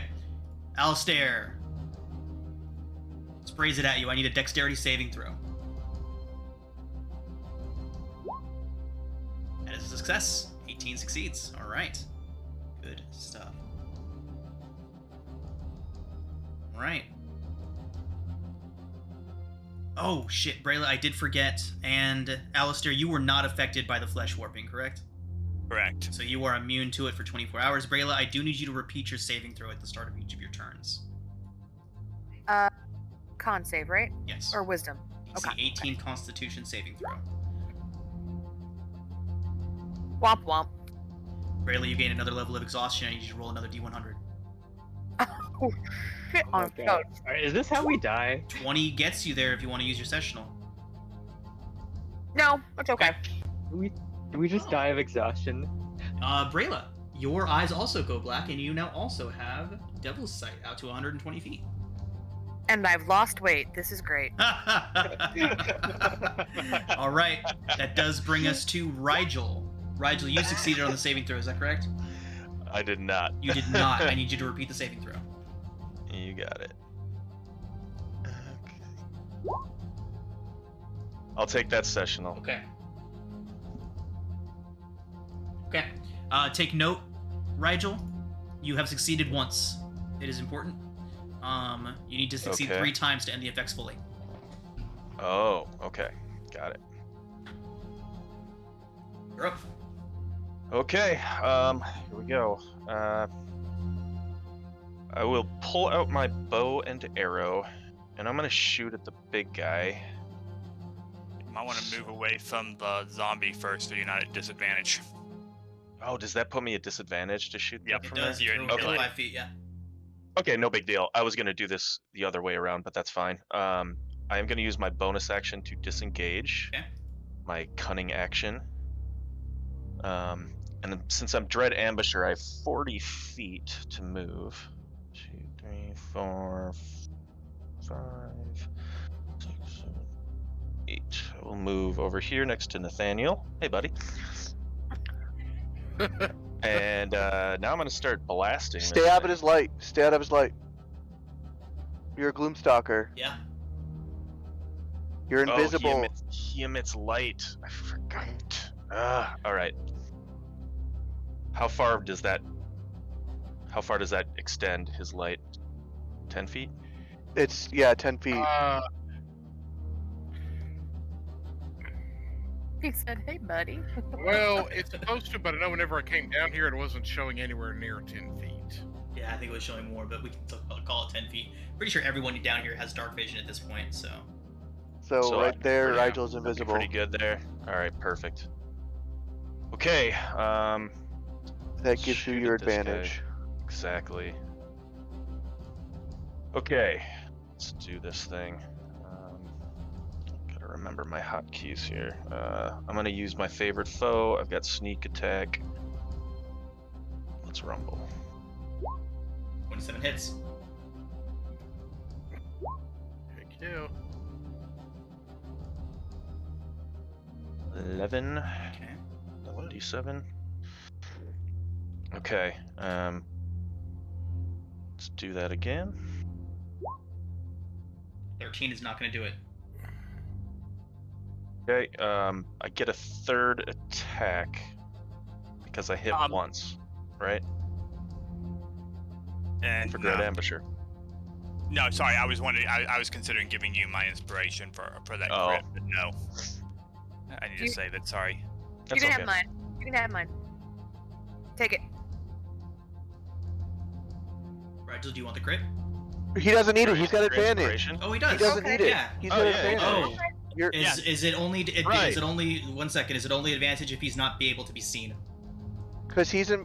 So if this creature uses dark vision or dark whatever to dark see, This Right. creature has 120 feet of true sight. never mind. He doesn't have advantage. Okay, so then that first one didn't hit. Oh no, sorry, 27 did hit, but this one does not. Okay, well I get a third attack because I'm an ambusher. So Lots of saving throws coming up. People, be wary of using your sessionals on attacks. Just a quick pointer.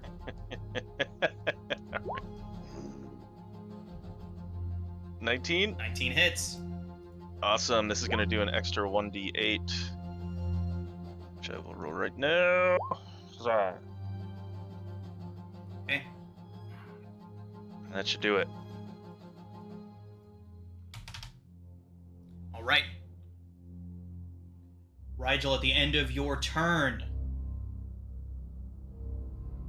Oh god, I hate doing stuff like this, but this is literally, I wrote this creature to do this. Adso, Oh my god. you it's are being going targeted for by me. a feeble mind. Okay. It's okay, guys. I'll be the sacrificial lamb for the sesh. No. Take me. Take all of my All right. Can I tell that a feeble mind spell is being cast? Yeah, I would say that you can. Okay. At 4th level. Yeah. This is an 8th level spell. I realize that. So it's a DC 14 to counterspell it. DC 14 what? You What need I- to do Arcana.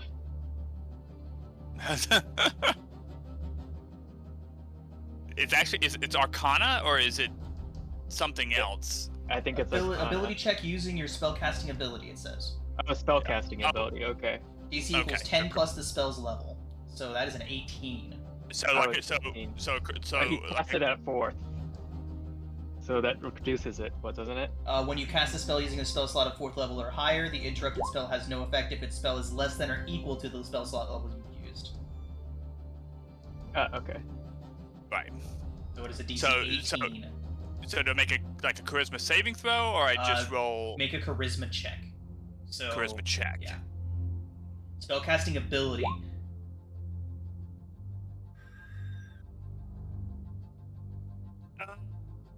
This would be a I'm good using it. handout if anyone wants to. If anyone wants to give him the. No, I've got inspiration. I'm using it. Okay, fantastic. 19 Okay. does succeed, burning his only usage of Feeble Mind. Oh, thanks. All right. Brings us to the zombies. They're all going to attempt to grapple whoever is closest to them. Oh, thank God. I murdered mine. All right, Adso. Contested athletics check, please. This, the zombie gets Yeah. an 18. It's not my day. So it's not in the initiative. Who is? Yeah, I Who's got not? removed. I got an 8, so it doesn't matter. Adso got removed from the initiative? Yeah, I did. Okay, go ahead and re-roll, and then we'll get you in there. Adso, you are grappled. Okay. We're doing so good, guys. Keep it up. And Go team. athletics checks from Alistair, Nathaniel, and Uskar, please. 20 feet. I'm 20 feet in the air. Okay. Where was this roll when I needed it? Yeah, turn that into an 8. Nathaniel and Uskar. I'm coming. 13. Oof, duh. Oh wait, I wasn't selecting my character. Nathaniel, you are grappled. Uskar. I'm Good. You are not grappled. grappled. Ooh, you missed me? Did. Was it an attack? Was it considered an attack? No. Well, Okay. yes. It takes an attack Yeah. to use the grapple action, so yeah. Okay, I'm gonna repost. I don't think that counts as a missed attack, though. Basically, a creature can use part of its multi-attack action to make a grapple, Yeah. but If it it's rolls an gonna- athletics check, not an attack roll. So I don't think that gives Oh. it a cost. Well, That is the zombies' turns, though. Brings us to Adso. Okay. I am just gonna.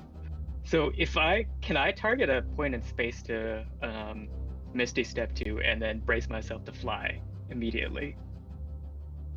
Nick, is your movement? He has flying speed. Yeah, you have a 5-foot flying speed, so yeah.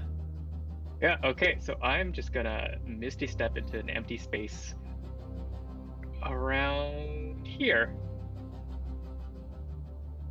Okay. I'm just gonna disengage and follow. And might as well just throw a pot shot at At this your thing. new friend? Yeah, my new best friend. Let's see. Does it look like it's wise at all? It is on the ground right now, so it's hard to tell. Okay. It, I'll it put- rolled failed the at one you. wisdom save. It failed the one wisdom save it's had to try to make so far. Okay. Let's do a chill touch. 16 does not hit. That's the damage. It's a DC Oh, 17. isn't Chill Chill Touch an Touch is- attack? Chill Yeah, Touch is an an attack. Oh wait, I meant to do Toll the Dead. Oh, okay. Yeah, whoopsies. Wisdom save result is a critical success. Okay, nothing happens. All right, that is going to bring us to Distress, who is quite distressed. Let's see, any legendary actions from this thing? It used its cast a spell. Yeah, it's going to do a spray bile at Alistair. Alistair, dexterity saving throw, please.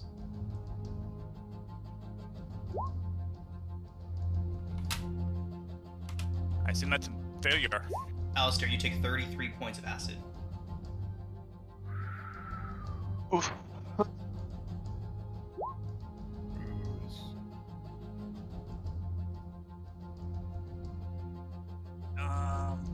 Yep, and that's a failure on the concentration. Right, down goes the frightened effect.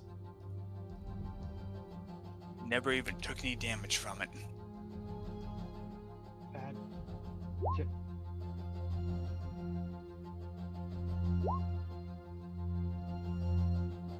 But it's on the ground now.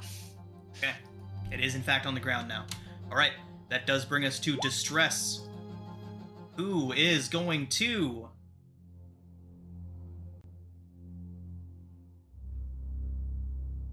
Does he have to make his con save again? It does indeed. Oh, do I have to as well? Oh yeah, thank you, Adso. Yep, at the start of everybody's turns, we need to be repeating these Constitution saving throws. Oof. Adso, you did gain another level of exhaustion. And I need you to roll another D100. I'm gonna spend my coronal shift. And try to roll again. DC 18. Please, please, please, please. Oh! Yeah. Alright, mark yourself down for one success. Stress. Also succeeds. Good for him. Okay. He is going to reach out a hand. Rayla touches you on your pauldron and casts Greater Resto on you. Remove one level of exhaustion. Hey, so I'm down to 1. Cool. Thank you. And he is going to get the fuck out of Dodge. Oh man, can he? He really can't go anywhere. Okay. Stand next to it. Take me with you. Yeah, there's nowhere to go, so he's just gonna back up. Hope for the best. Part of the hive mind. Let's just do it. Feed all my knowledge into this thing. All defenses. God. Okay. Alright, that is his turn. For some reason this NPC... You know, we're just gonna give him Bardic Inspiration, because he is a decently high-level bard, and for some reason the stat block just doesn't have Bardic Inspiration. But we are going That's to dumb. allow him to have Bardic Inspiration, and he will give said Bardic Inspiration to Adso, a D8, Adso. Thank you. Oh, God. At the end of... What level bard is he? Well, it says that he is a 12th level spellcaster. Then it should be a higher bardic inspiration. What should it be then? At 10th level, it is a D10. Okay, D10 it is. Nice. Alright. The creature is then going to spray bile at Adso. Yeah, okay. Dexterity saving throw, Dex please. save. I'm immediately gonna use that D10.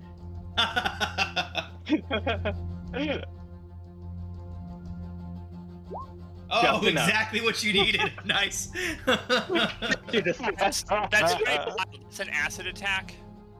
Yes, it is. Darn it. Okay. Okay. I believe that is all 3. That is, in fact, all 3 of his legendary actions. So you are safe until its turn. Uskar, you're up. Who's guard? No, it's my turn. Oh, sorry, Nathaniel. Oh, yeah. Go ahead. Yeah. Gotta roll First. first. First, con save. Yep. Nathaniel, you take another level of exhaustion. Actually, no, I'm actually going to burn one of my flashes of genius Awesome. to succeed on that. Fantastic. Woo! And I am currently grappled by this zombie, correct? Correct.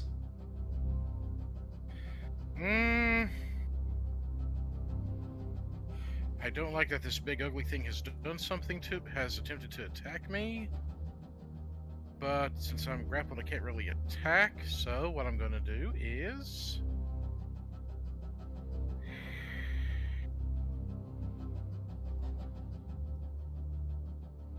use a little cantrip for create bonfire on this thing. Okay. Needs to make a DC 16 dex save or takes 9 fire damage in a 5-foot cube in the center of it. It gets a -2 on its dex save. No way. That's not even a critical failure either. Excellent. And that stays there on it. It and is will a take rolling damage. blob of goop. Excellent. So, Okay. So if I recall right on this, yeah, it's concentration up to a minute, so I could just sit there and just kind of keep re-roll, and it'll just re-roll damage every time, as long as the concentration stays there, Okay. unless it rolls out of the way or something. Fantastic. Okay. Anything else? From Nathaniel. Well, I don't think I have any bonus actions where I can really attempt to get out of that, is the thing. Or, well, hold on. Well, no, that also be concentration too, so I can't really do that one. Yeah, I think I might be stuck for the time being, unless I have something. Okay. So, Hold on.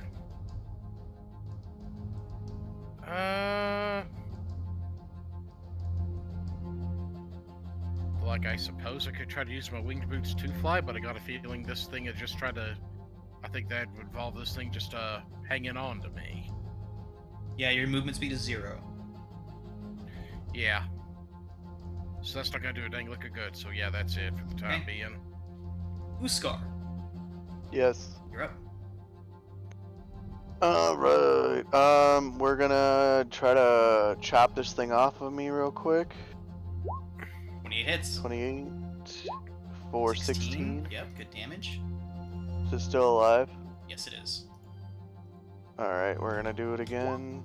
14 14 hits. Down it for goes. 20. Perfect. Alright. Boom. And we're gonna second wind. Okay. Or action surge, not second wind. Action surge. Action surge. I'm going to bonus action fainting attack to get advantage on this hit. I am going to then attack it for 29. Nice. Can I add two? Can I then try to trip attack it at the same time, or can I use only? Can't do 2 maneuvers in 1 attack. Well, the first maneuver was a bonus action. Does it specify once per action or once per round that you can do that? Let me look at my maneuvers. I gotta find that. Maneuvers. For actual attack. You can use 1 maneuver per attack. It doesn't say anything else, so I technically could add another one. Yeah. So I'm gonna roll a d8 first to see what my fainting attack is gonna add. Oh, 1, whatever. And I'm also gonna trip attack it. Not that it's gonna Right, hurt it's it much literally a more. rolling But- mass of tissue. It has no legs. But it's gonna take 24. Damage total 24. Alright. And then we're gonna hit it again for 29 Hit, yep. again for 19. Right, excellent. Excellent damage. Alright. On initiative count 20.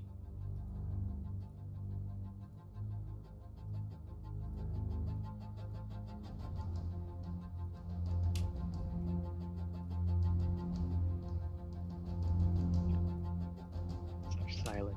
More I zombies. know, I Weird. got nervous. More zombies begin to lurch from the piles. Okay. Yeah, I could deal with that. Alright, that does bring us to Brayla. So, if Brayla has double sight, would she be able to see more than the 5 feet she can see? Yes. Please. Please. Hey, at least the zombies can't see Rigel. Oh, everything just. Yeah. Oh, I think he Thanks, just I hate turned it. on daylight. I just for turned off the everybody. dynamic lighting. Alright, that thing is way closer than I thought it was. Okay, so, I was actually pushing it closer to you on purpose. thanks. You can do the most damage to it. Hey! And Oh I'm shit, going that reminds me, Uskar, at the end of your turn, since you ended your turn within 10 feet of it, I need you to make a Constitution saving throw. Boo. That is a failure. No, it's not. Oh. What? I'll take that 18. Okay, yeah, that is not a failure. It's like, elaborate, please. I was coughing, sorry. Okay. Alright, Brayla, you're up. It's going to smash the zombie with a warhammer. Okay. Please. Good hit. Yay. For 14. Okay. 14. And she's going to do it again. And try and smash it toward the Lieutenant Dan Okay.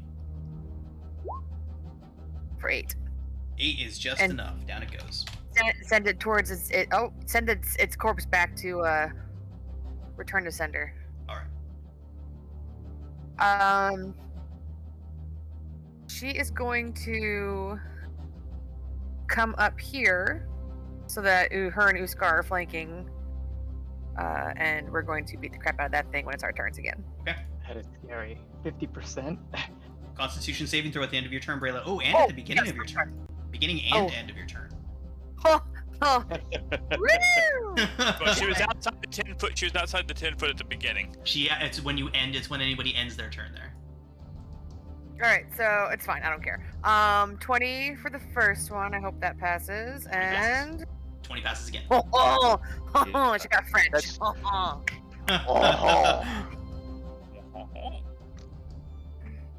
Okay. I'm done. Alistair.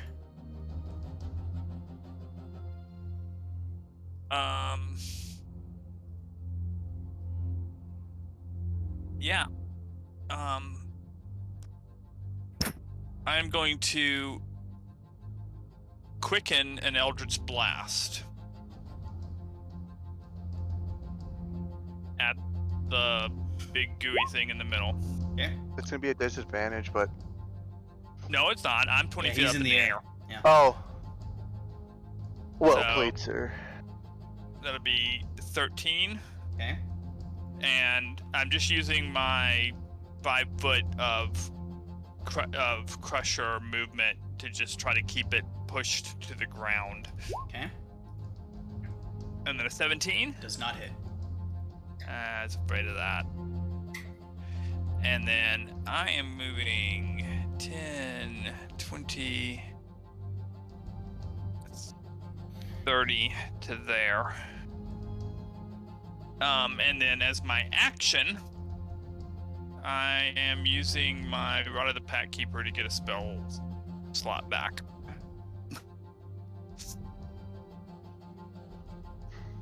Okay.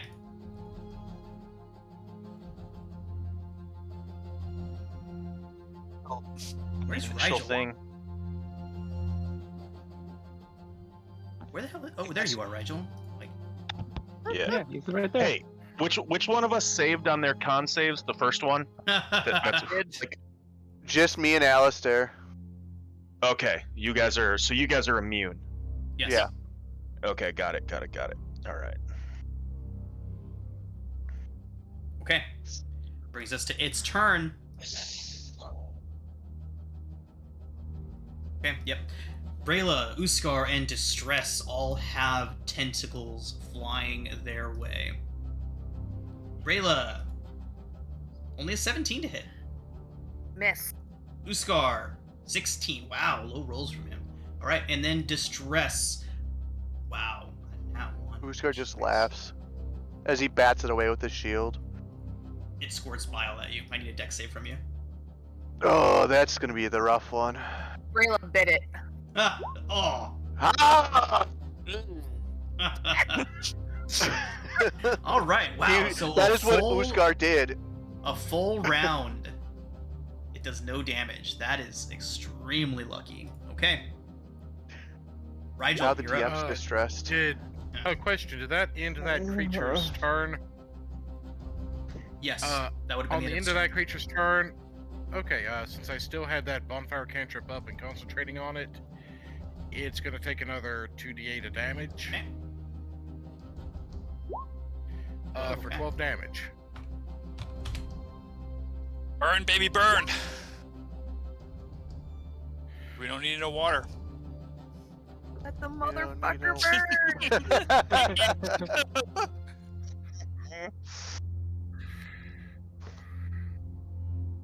All right, Rigel. Well, that's my con save, so that is another fail. Okay. Ugh. You take another level 100? of exhaustion, and I need you to roll a d100. 9. Oh my god.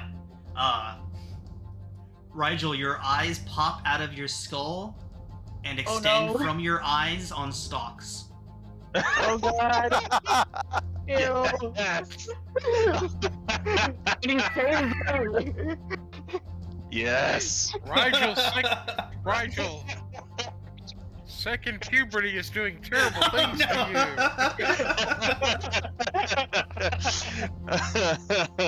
I'm making I am googly eyes so at you. using this table in Drakenheim. Mm-hmm. Flesh warping table. This is a modified Sibriex that I'm using here. Yeah, I mean, I recognize what it was doing, so I kind of knew, but Yeah, I use the fungal variant to modify all of these demons. So yeah, lovely. it's literally a temple that I made up called fungal variant, demon, fungal variant. It's been fun. Oh god. Amazing. I love that. Yeah, basically all of the big monsters that you've fought over the past like 3 or 4 arcs have all been demons of various fungal variants that I've come up with. Oh yeah. Awesome. Okay. You know what? I'm just gonna frickin' attack this thing since I have fuck it up. advantage. Oh, or not. Oh, for fuck's sake. Okay, well, I am Second rolling puberty was rough. wonderfully tonight. All right. Shit. Sorry. Same shebang. Oh, hit the wrong key. Great. Good job, dude. That's a good hit.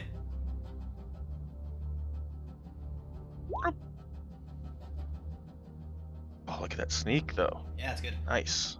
What we got? We got 12, 32, 23. 23. I can do math, I swear. I'll take 32. I don't know Oh, where I it's got that extra yellowing. 11 from. Okay. I guess since I can, I don't have anything else I can do with my my bonus at the moment. Maybe I'll just take the dodge action. Yeah, or the dodge bonus action. Got Sorry. it. Okay. End of your turn, Rigel. It sprays bile at you. I need a dexterity saving throw from you. Ooh, I'm usually pretty good at these.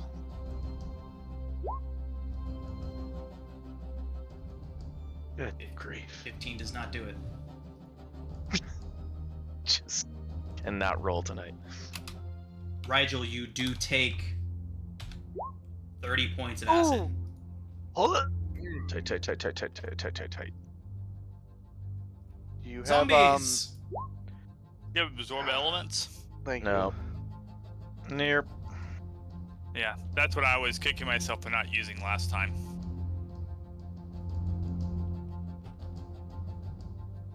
That would have I'm in passed the my. air. Oh, you were in the air? Yeah. It swings around beneath you. Rawr. Yeah, sorry, Rigel. I was trying to keep those like occupied, but I needed to move. Oh, good. I Okay. mean, I am invisible to them though, aren't I? Oh, yeah, these ones can't see Yes. you. Okay. Which is the only reason I didn't Hello. fly. This is why Nathaniel always goes down. Beacon, he is a target. Yeah, pretty much. He is our tank. Okay. Nathaniel, This would 4 be slam a tank attacks. build, but It is a 9, a 20, a 12, and a 15. I think only the 20 hits, right? Yeah, only the 20 hits. 6 bludgeoning. Okay. Uskar. Yep. That's a crit with 1 zombie hit, and an 8 with the other. Evens out. You It's 7 son of bludgeoning. 7. All 7. right. Brayla. I'm gonna repost on the other one. Okay, Brayla, both Brayla attacks miss turns you. to look at the. Okay, she looked at the zombies with like the tentacles still like in her mouth, like. Ah! "Argh!" 27. Good hit. Good hit. Wow. The zombies are It disturbed. dies. Which one did you hit? Whatever one missed me. So just pick one. Okay. That does end zombies' turns. Gonna spray bile at. Let's pick random, shall we? We're starting clockwise with Brayla. That is Nathaniel. Dex save, Nathaniel. Yeah, it figures. Oh, are you still grappled? Does grapple have anything to do with? Does it do anything to dex saves? No, Okay, we found that out last session. got it. acid damage, Nathaniel. Success. Yeah, buddy.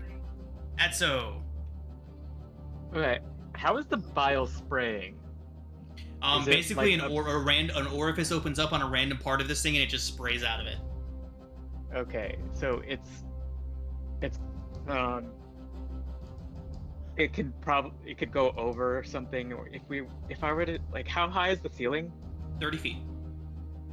30 feet. So if I made a wall that was 30 feet up, would that save me from being sprayed at? I would say that would give you full cover from it. Yeah.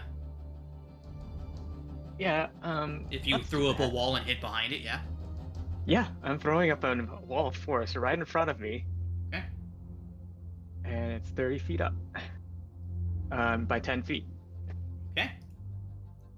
So floor to ceiling, wall Floor of to force. ceiling. There you go. Floor to ceiling wall of force. Fantastic. Okay. Okay, I'm casting it, but then giving the cast to Grumps. So Grumps will be concentrating on it for me. Damn, that's powerful. That's ridiculous. One shoots through a wall of force. No. No, you cannot shoot through a wall of force. But if you can see something, and all you have to do is see it to cast something on it, you can cast that way. Mhm. Yes. There you go. Oh, that's That's it. Yes. Mm-hmm. Just be like, right. Yeah. This is me being fully covered from the bile spit. Okay, that's my turn. I get my reaction back, which is my favorite part. And there we go. Okay. So we have had 2 bile sprays, which means we have 1 left. Is that the end of your turn, Atso? Yes, it is. Rigel, the lucky winner. Dex save, please. Ooh, deck save. That is a success. Nice. Yeah, finally. Yeah, DC 18 is scary until you guys just start consistently making them. Like, I was a little bit concerned, but I'm glad you all are not getting He's got a obliterated. He's also got a 50% chance on his deck save. So. Nice. Okay, that brings us to Distress. Staying along the outskirts of this fight. His body is still brittle like porcelain, so he's trying to stay the fuck away from people. But he is going to throw a bardic inspiration. Who needs it? Who needs it? Who would benefit from a bardic inspiration right now? Nathaniel? Daniel. Probably. Okay.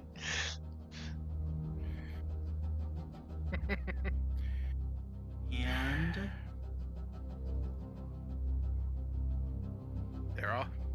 It always looks bad for me until it doesn't.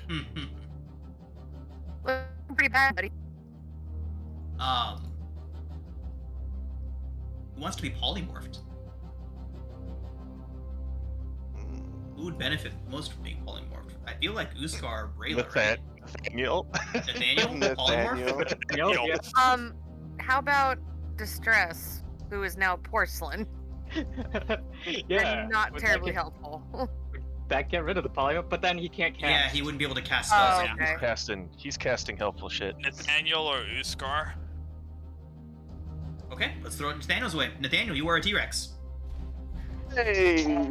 Yes. Am I still grappled?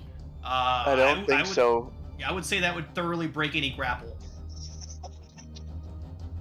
They can't Okay, grapple something as a T-Rex. No, I'm fairly sure that this means that my spellcasting probably is.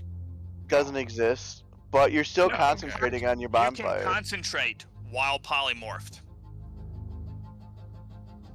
Let me move these things Okay. out of your way here, Nathaniel, and I'll give you access to the sheet right now. T-Rex is awesome. Yeah. All right, Okay. Nathaniel, you have access. Have fun. Okay. Distress is gonna dive into this pile of bodies. Sounds like a terrible Where idea. at the top of the initiative, a new zombie's gonna appear. Right. I don't think that's dawned on him just yet. All right. That is the end of his turn. Okay. So, give me just a moment to check something here. What does it do? One of It this can bite. Okay, we both attacks against the same target. Okay, so I'm gonna bite one of these two zombies here in front of me. Okay. Oh shit! I forgot to do the saving throw for distress. Oh, I also need to do my saving throw too, don't I? Yeah. Distress fails. Takes another level of exhaustion. That puts him at 2. on. 2 levels of Okay, exhaustion. And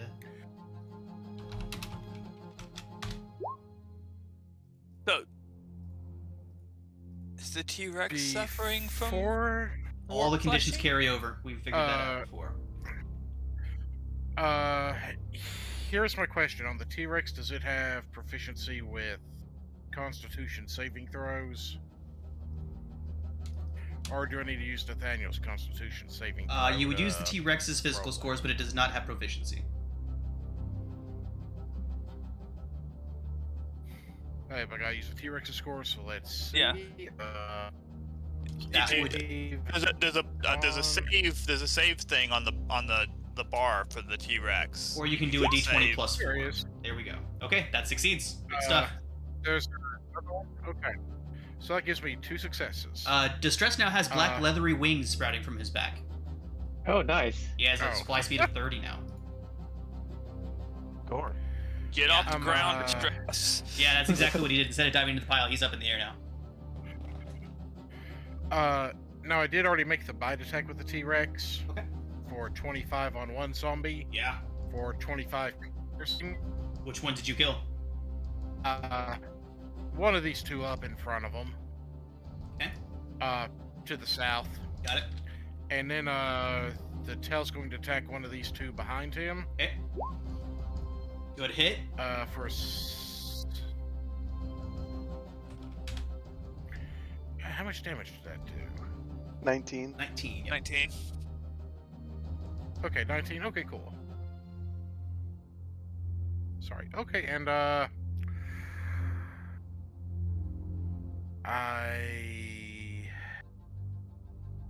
think what I'm gonna do is Well, my companions are flying, so I'm going to go. How much movement speed does the T-Rex have? It has 50 feet. So 5, 10, 15, 20. I'm going to wait about right there, right outside of that 10-foot range, because I've seen what it does to my companions. You are still within 10 feet So- of it right there. Oh, sorry. Is that out of range, or do Yep. I need one more? Okay. And I'm pretty sure the zombies are going to try to opportunity attack me as I left. That is accurate. So 3 slams, crit with one of them, a 9 and a 7. With the crit, that is only 5 bludgeoning. Okay. Okay, I believe that's my turn, and I'm going to look and see what stats the T-Rex actually has. Concentration save. For your bonfire. For your bonfire. Yeah. Just DC 10. Yeah, hold on one second. DC 10 con save.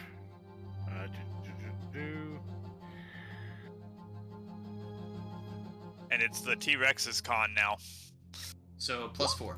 Oh, damn. There goes Yeah. bonfire. No, No, that's no, plus no, 4. 11. He got it. Yeah, plus 4. I bonfire love it. stays. Cool. All right, Nathaniel, anything else? Okay. That's it for the time being. Uskar. Alright. Uskar is just ignoring the skeleton next to him. If we're being honest. Rude. no, Attack number 1. 23 Good hit. for 19. Right, good damage. Gonna do it again. 18. Good hit. Oh, no, I'm sorry. 18 does not hit.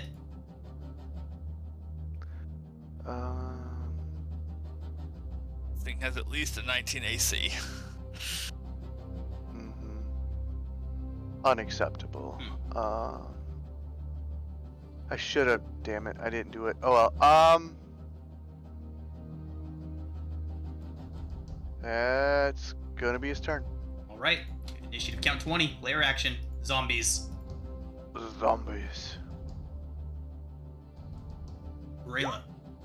I'm glad it seems to Constitution be saving throw. its only real lair action. Oh, I gotta make one of those, don't I? Yes, if you. Yes, at the end of your turn. 15 fails. I'll take 14.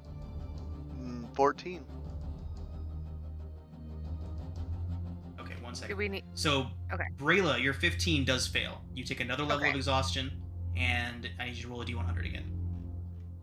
Okay. How many levels of exhaustion do you have?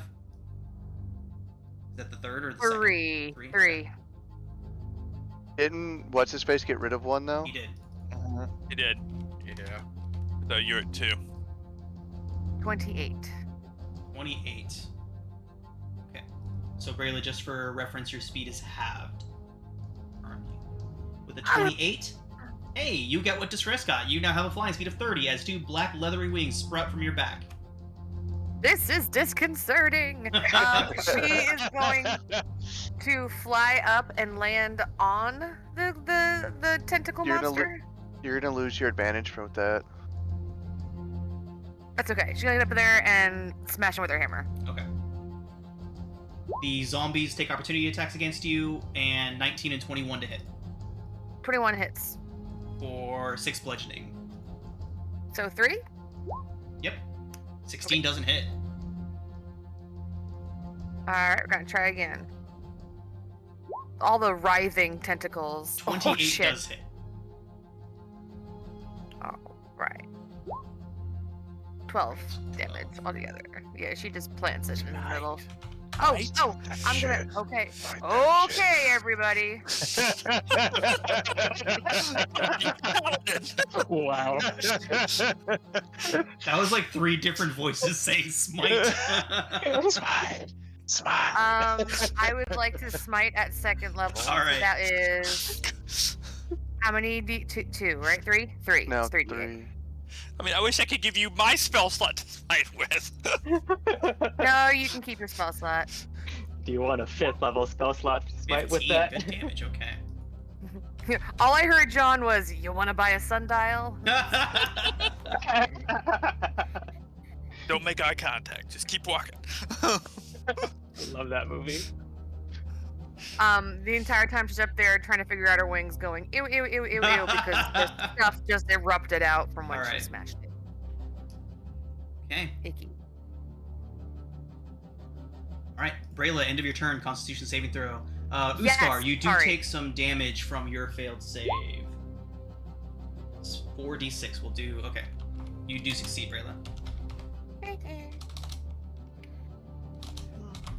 Uskar, that is... Ooh, geez, huge. 19 points of necrotic. Oh, poison. No, poison damage. Hold on. I have You a thing. dwarf stuff. Resistant. Yeah. Dwarf, he's resistant. So if it's for poison, I get an advantage on that, so I would have had a 22. Success. Hmm. Okay, Alistair.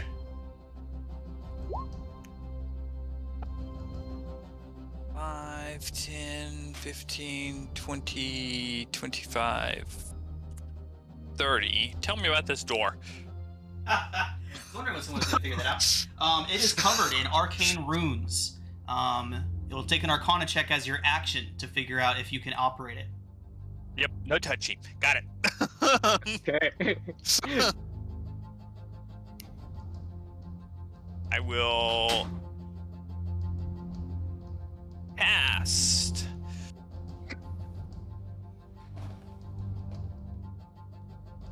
Toot toot! I really, really need you!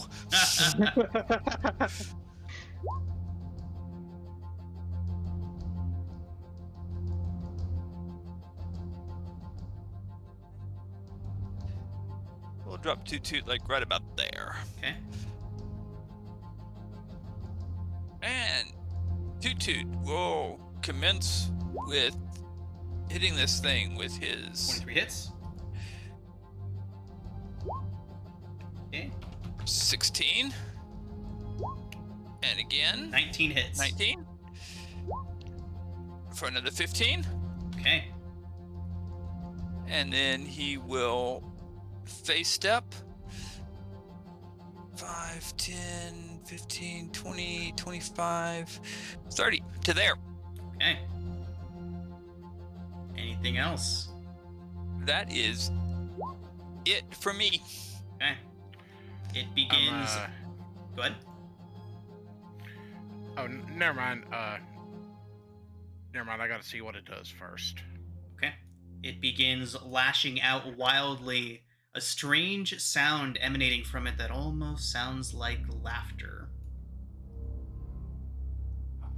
When you just think, when you think you have it on the ropes, and then it starts laughing. That's always a bad sign. Uskar. 29 to hit. Yeah. Uskar. 22 to hit. Oh god. Uskar. 28 to hit. Oh my god! How Going is it? really completely. Wow. Okay. Glad I'm not Uskar. Uskar. Where are you, Brayla? 79 It ate points me. of force damage. How many? 79. Jeez, that's well. Night night, motherfucker. Well, he can No. survive. He's I'm still up. I just lost my symbiotic energy. 78 minus 92 minus 78. I don't think a silvery barbs would have helped with any of those. Right. I'm Who is the most hurt that is not Adso? Me? There. Yeah. Dex save. Give me a second. No. I'm only missing like 30 points. I don't like you. I climbed him. Uskar's down, I'm assuming. Yeah, it's 96 points, 30 points. And I can't even half it. Damn it! I could half it, but it's not going to do enough. I don't like you. We don't like this either. All right. I know what I'm coming back as, so I'm not worried. You're not dead yet. That strange rumbling sound continues to emanate from this creature. Rigel, you are up. Hey. One point. The creature needs to make a DC 16 dex save to see if it burns a little bit or not.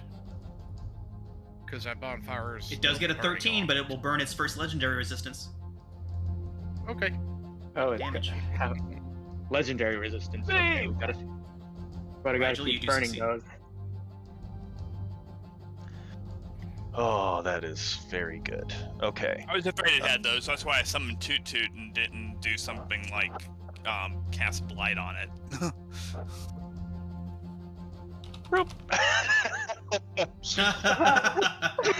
Welcome to We're the Sage Club. What did I miss? I'm behind the wall of force now too. Oh, that's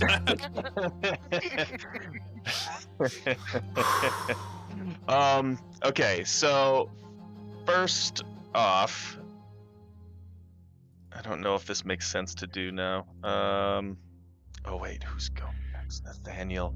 Oh. Zombies go next. Love that for them. Mhm.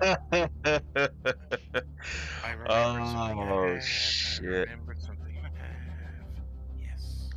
Damn it. Okay, that sucks. Okay, can I hold a spell till after the zombies go? What's the trigger? Um, End of zombies' turn?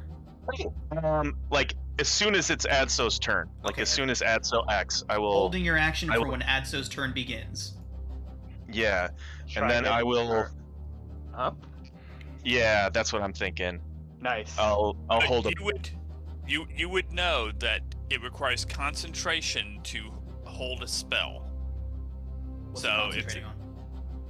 holding the spell. That's the way holding when you say you're holding a spell. Right, but is he actually- concentrating on anything else right now? No, but what I'm saying, so if he gets hit, he could possibly lose concentration on it and lose the spell. That is a That's possibility. why I was letting him. But That's why I I'm was in- letting him know. I'm invisible, and The zombies. Yeah. And safe. yeah, and behind a wall, so it's worth it's worth the risk, I think. So I will hold a healing word until Adso moves or acts. Or no, I would want you to do it right before my turn. Do it at the end of the zombie's turn. Yeah. Okay, I don't know how to trigger that. Like when the last zombie attacks. Yeah, when the zombies are done attacking. Okay. We'll heal the wizard. Well, I will heal Oscar. Uskar. Uskar. And then we'll have a second Tyrannosaurus up. Ah. Beautiful. I love Right, it. everybody. Good job. As the zombies begin to lurch forward, the maniacal laughter of this creature begins to reach a crescendo. The chamber begins to shake as each and every zombie begins to bloat uncontrollably, swelling Ooh, from within with some unseen pressure from inside. And one by one, they begin to burst Of course. With a range of 30 feet from each zombie. What is So, thing? this is going to take a quick minute. So we're just going to go with whichever ones are closest to each individual. So Adso and Rigel, we'll start with you. I need you each to make a Constitution saving throw. I believe it is. I'm double checking right now. It might be Dex. Uskar just takes a failed It save. is Constitution saving throws from Shit. Oh right. What Well, if we're- Uskar, luckily you only have one zombie close enough to you to actually do. Well, there's two, I guess. So they can reach us from up in the air. 30 feet. 30 feet explosion. Okay. Okay. Oh, that's two fails. Womp. Okay. Checking Sure. now. It is half on failed saves. So, Rigel I need and 3, right? Adso. Rigel, you do no. It's just one per round. We're not gonna have you do them for each zombie. Oh, got it. Okay. One per round. Rigel, your 19 is a success. Oh, that's a Adso- 22, but same. Okay. DCs on this are pretty low. Adso, yours is not. I'm gonna use my inspiration. Word. You each take half of that, so 17 points of poison each. And I'm gonna have it again. Okay. With All right. Ooh, Nathaniel is not in a good way with this one. All right, Nathaniel. I need you to make a Constitution saving throw. Yeah, I'm hounded with the T-Rex, so it's going to be a D20 plus 4. That is a 21. success. There are 1, 2, 3, 4 zombies that are affecting you. That is an immense amount of damage. It is 4d6 each, so 14 or 16d6. Would Toot Toot take some of that instead Yep, of 2 would also the have to team- make it. It's everybody, so it doesn't get Okay. dispersed. It's just everybody. But I'm wondering. I wasn't sure if it was like split between them. It is not. All right. It's like fireball, it's just The melee. 17 is a success. The 17 is a success. You each take half of 52. So what is that? 26 points of poison to each of you. These ones will split up.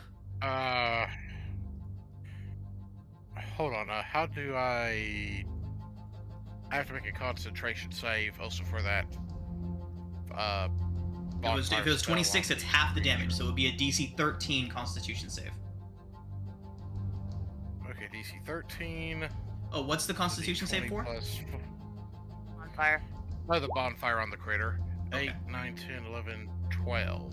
Okay, that does fail. So I think that fails, so I'm going to remove that concentration effect on Nathaniel to show it's failed. Okay. So Distress and Alistair have 1, 2, 3, 4 as well. I'm in the Constitution middle of saving 5 throws. zombies. That is a success.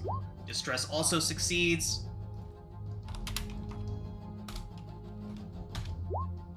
So, 24 points of poison to each of you. The zombies are all gone.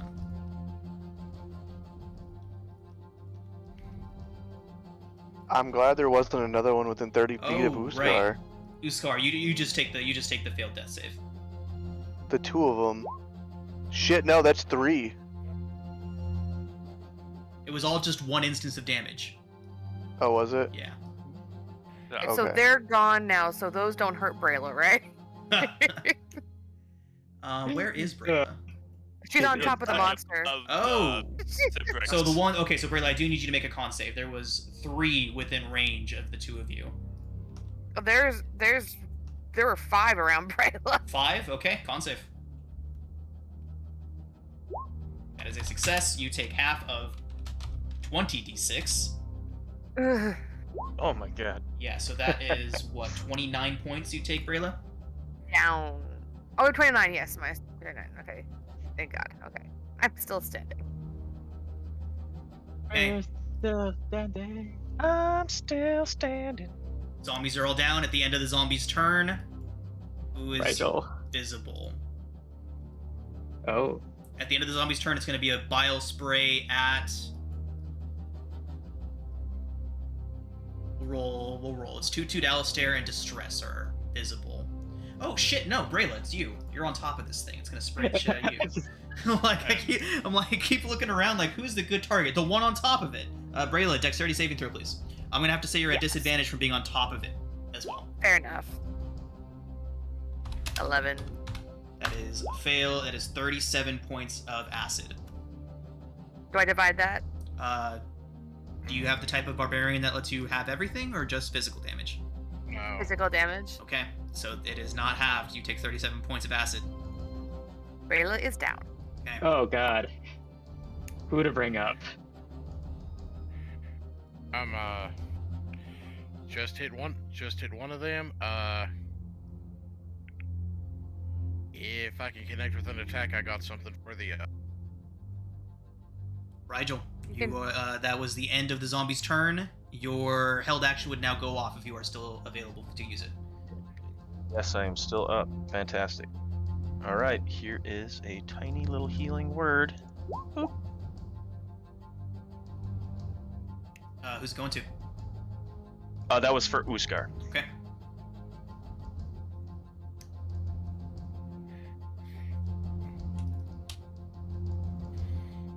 All right, Adso. Okay, I am going to cast Polymorph on Uskar now that he's up.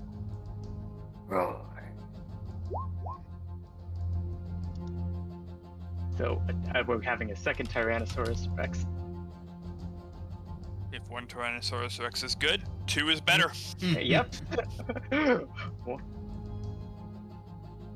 Follow this logic. It makes sense.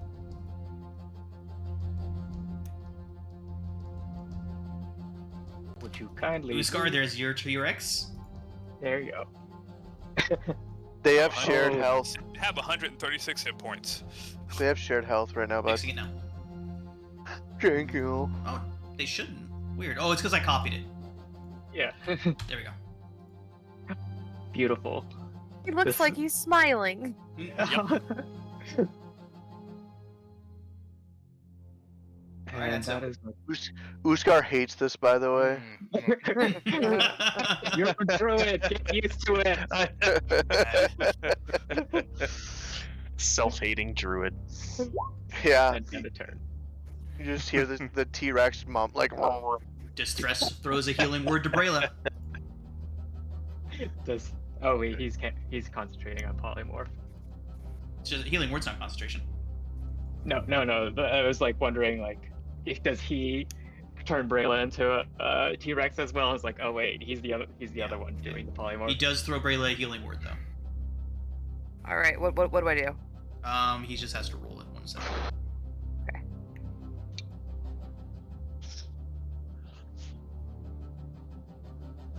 Seven healing, Brayla.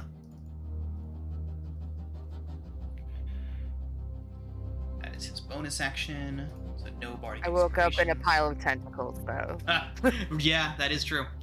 All right. She was just laying on the top of him. Yeah, I was assuming she would have rolled off. and yet still on top. Vicious Mockery.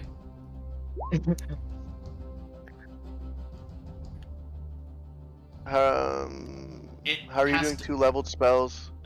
Healing Word is a bonus action. Vicious Mockery is a cantrip, is it not? No. They're Oh, not- my bad. Vicious Mockery is a cantrip. Vicious Mockery is Yes. a cantrip. Oh yeah, sorry. We were thinking dissonant dissonant whispers. Yes. All right. You did it right. We thought wrong. It has to How- burn another legendary resistance on a cantrip. Nice. Have Can't to. afford to take any more damage. All right. Oh. Ah. Two T-Rexes to contend with. Daniel, stomp. Nathaniel. Nathaniel does have a concern, but let me go ahead and make the con save right quick. Yeah. 17, 18, 19, 20. That's 21 initially. 21's That is good. my third con save. That's your third success. That I've You are succeeded the on. warped effect is Yes. ended on you. No more dark vision for you. All effects end. You are no longer exhausted. Okay, so I'll take the exhaustion effect off. So exhaustion effect is no longer in place. I'm going to try to approach this thing and bite it. Several eyes appear on the side as if they were pushing their way out from inside of this thing. Several eyes all turn towards you as you approach it in a T-Rex form. I'm going to attempt to bite it initially for a It's a hit. 23. So that's 27 piercing. As you bite into this thing, Nathaniel, the laughter continues, and then you all hear a booming voice in your heads saying, "You cannot truly destroy me. Oh no. You have only destroyed yourselves. For those of you who survive, enjoy your new home." Oh no. It then explodes, Everybody within 30 feet needs to make a dexterity saving throw. Even behind the wall? Everybody I within am 30 riding feet the of this thing. wave. You know what? Even I will give Uh, Adso and Rigel advantage on the save. the wall doesn't. Uh, The wall just takes blocks everything though. Right. This is like this thing is literally exploding. Its entire contents is going everywhere. So, I don't think the wall would protect you entirely. Okay. I mean, I know Fireball, like Fireball says that it goes around corners. DC 18, everybody. Everybody that does less than Okay. 18 is going to take a lot. Yeah. Oh god. I'm You know what? Adso and Rigel, we'll say you auto succeed on the save. Okay. So either way, you'll take half the damage instead of the full.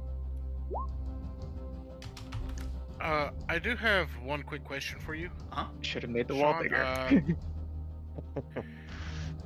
I'm Have the option to make it one 20 feet across. when I'm polymorphed, does that mean I lose all class features I have, such as spellcasting and other features like the Yes, arcane you jolt do. thing? It does. Okay. Well, I was gonna toss a little bit of healing towards Brayla with an arcane jolt on that hit, but It's okay. obviously I cannot do so. You Okay.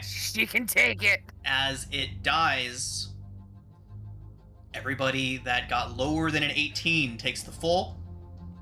Higher, 18 or higher is half. Oh, fuck, that's so many sixes. What kind of God. damage? It I am is beyond dead. acid damage.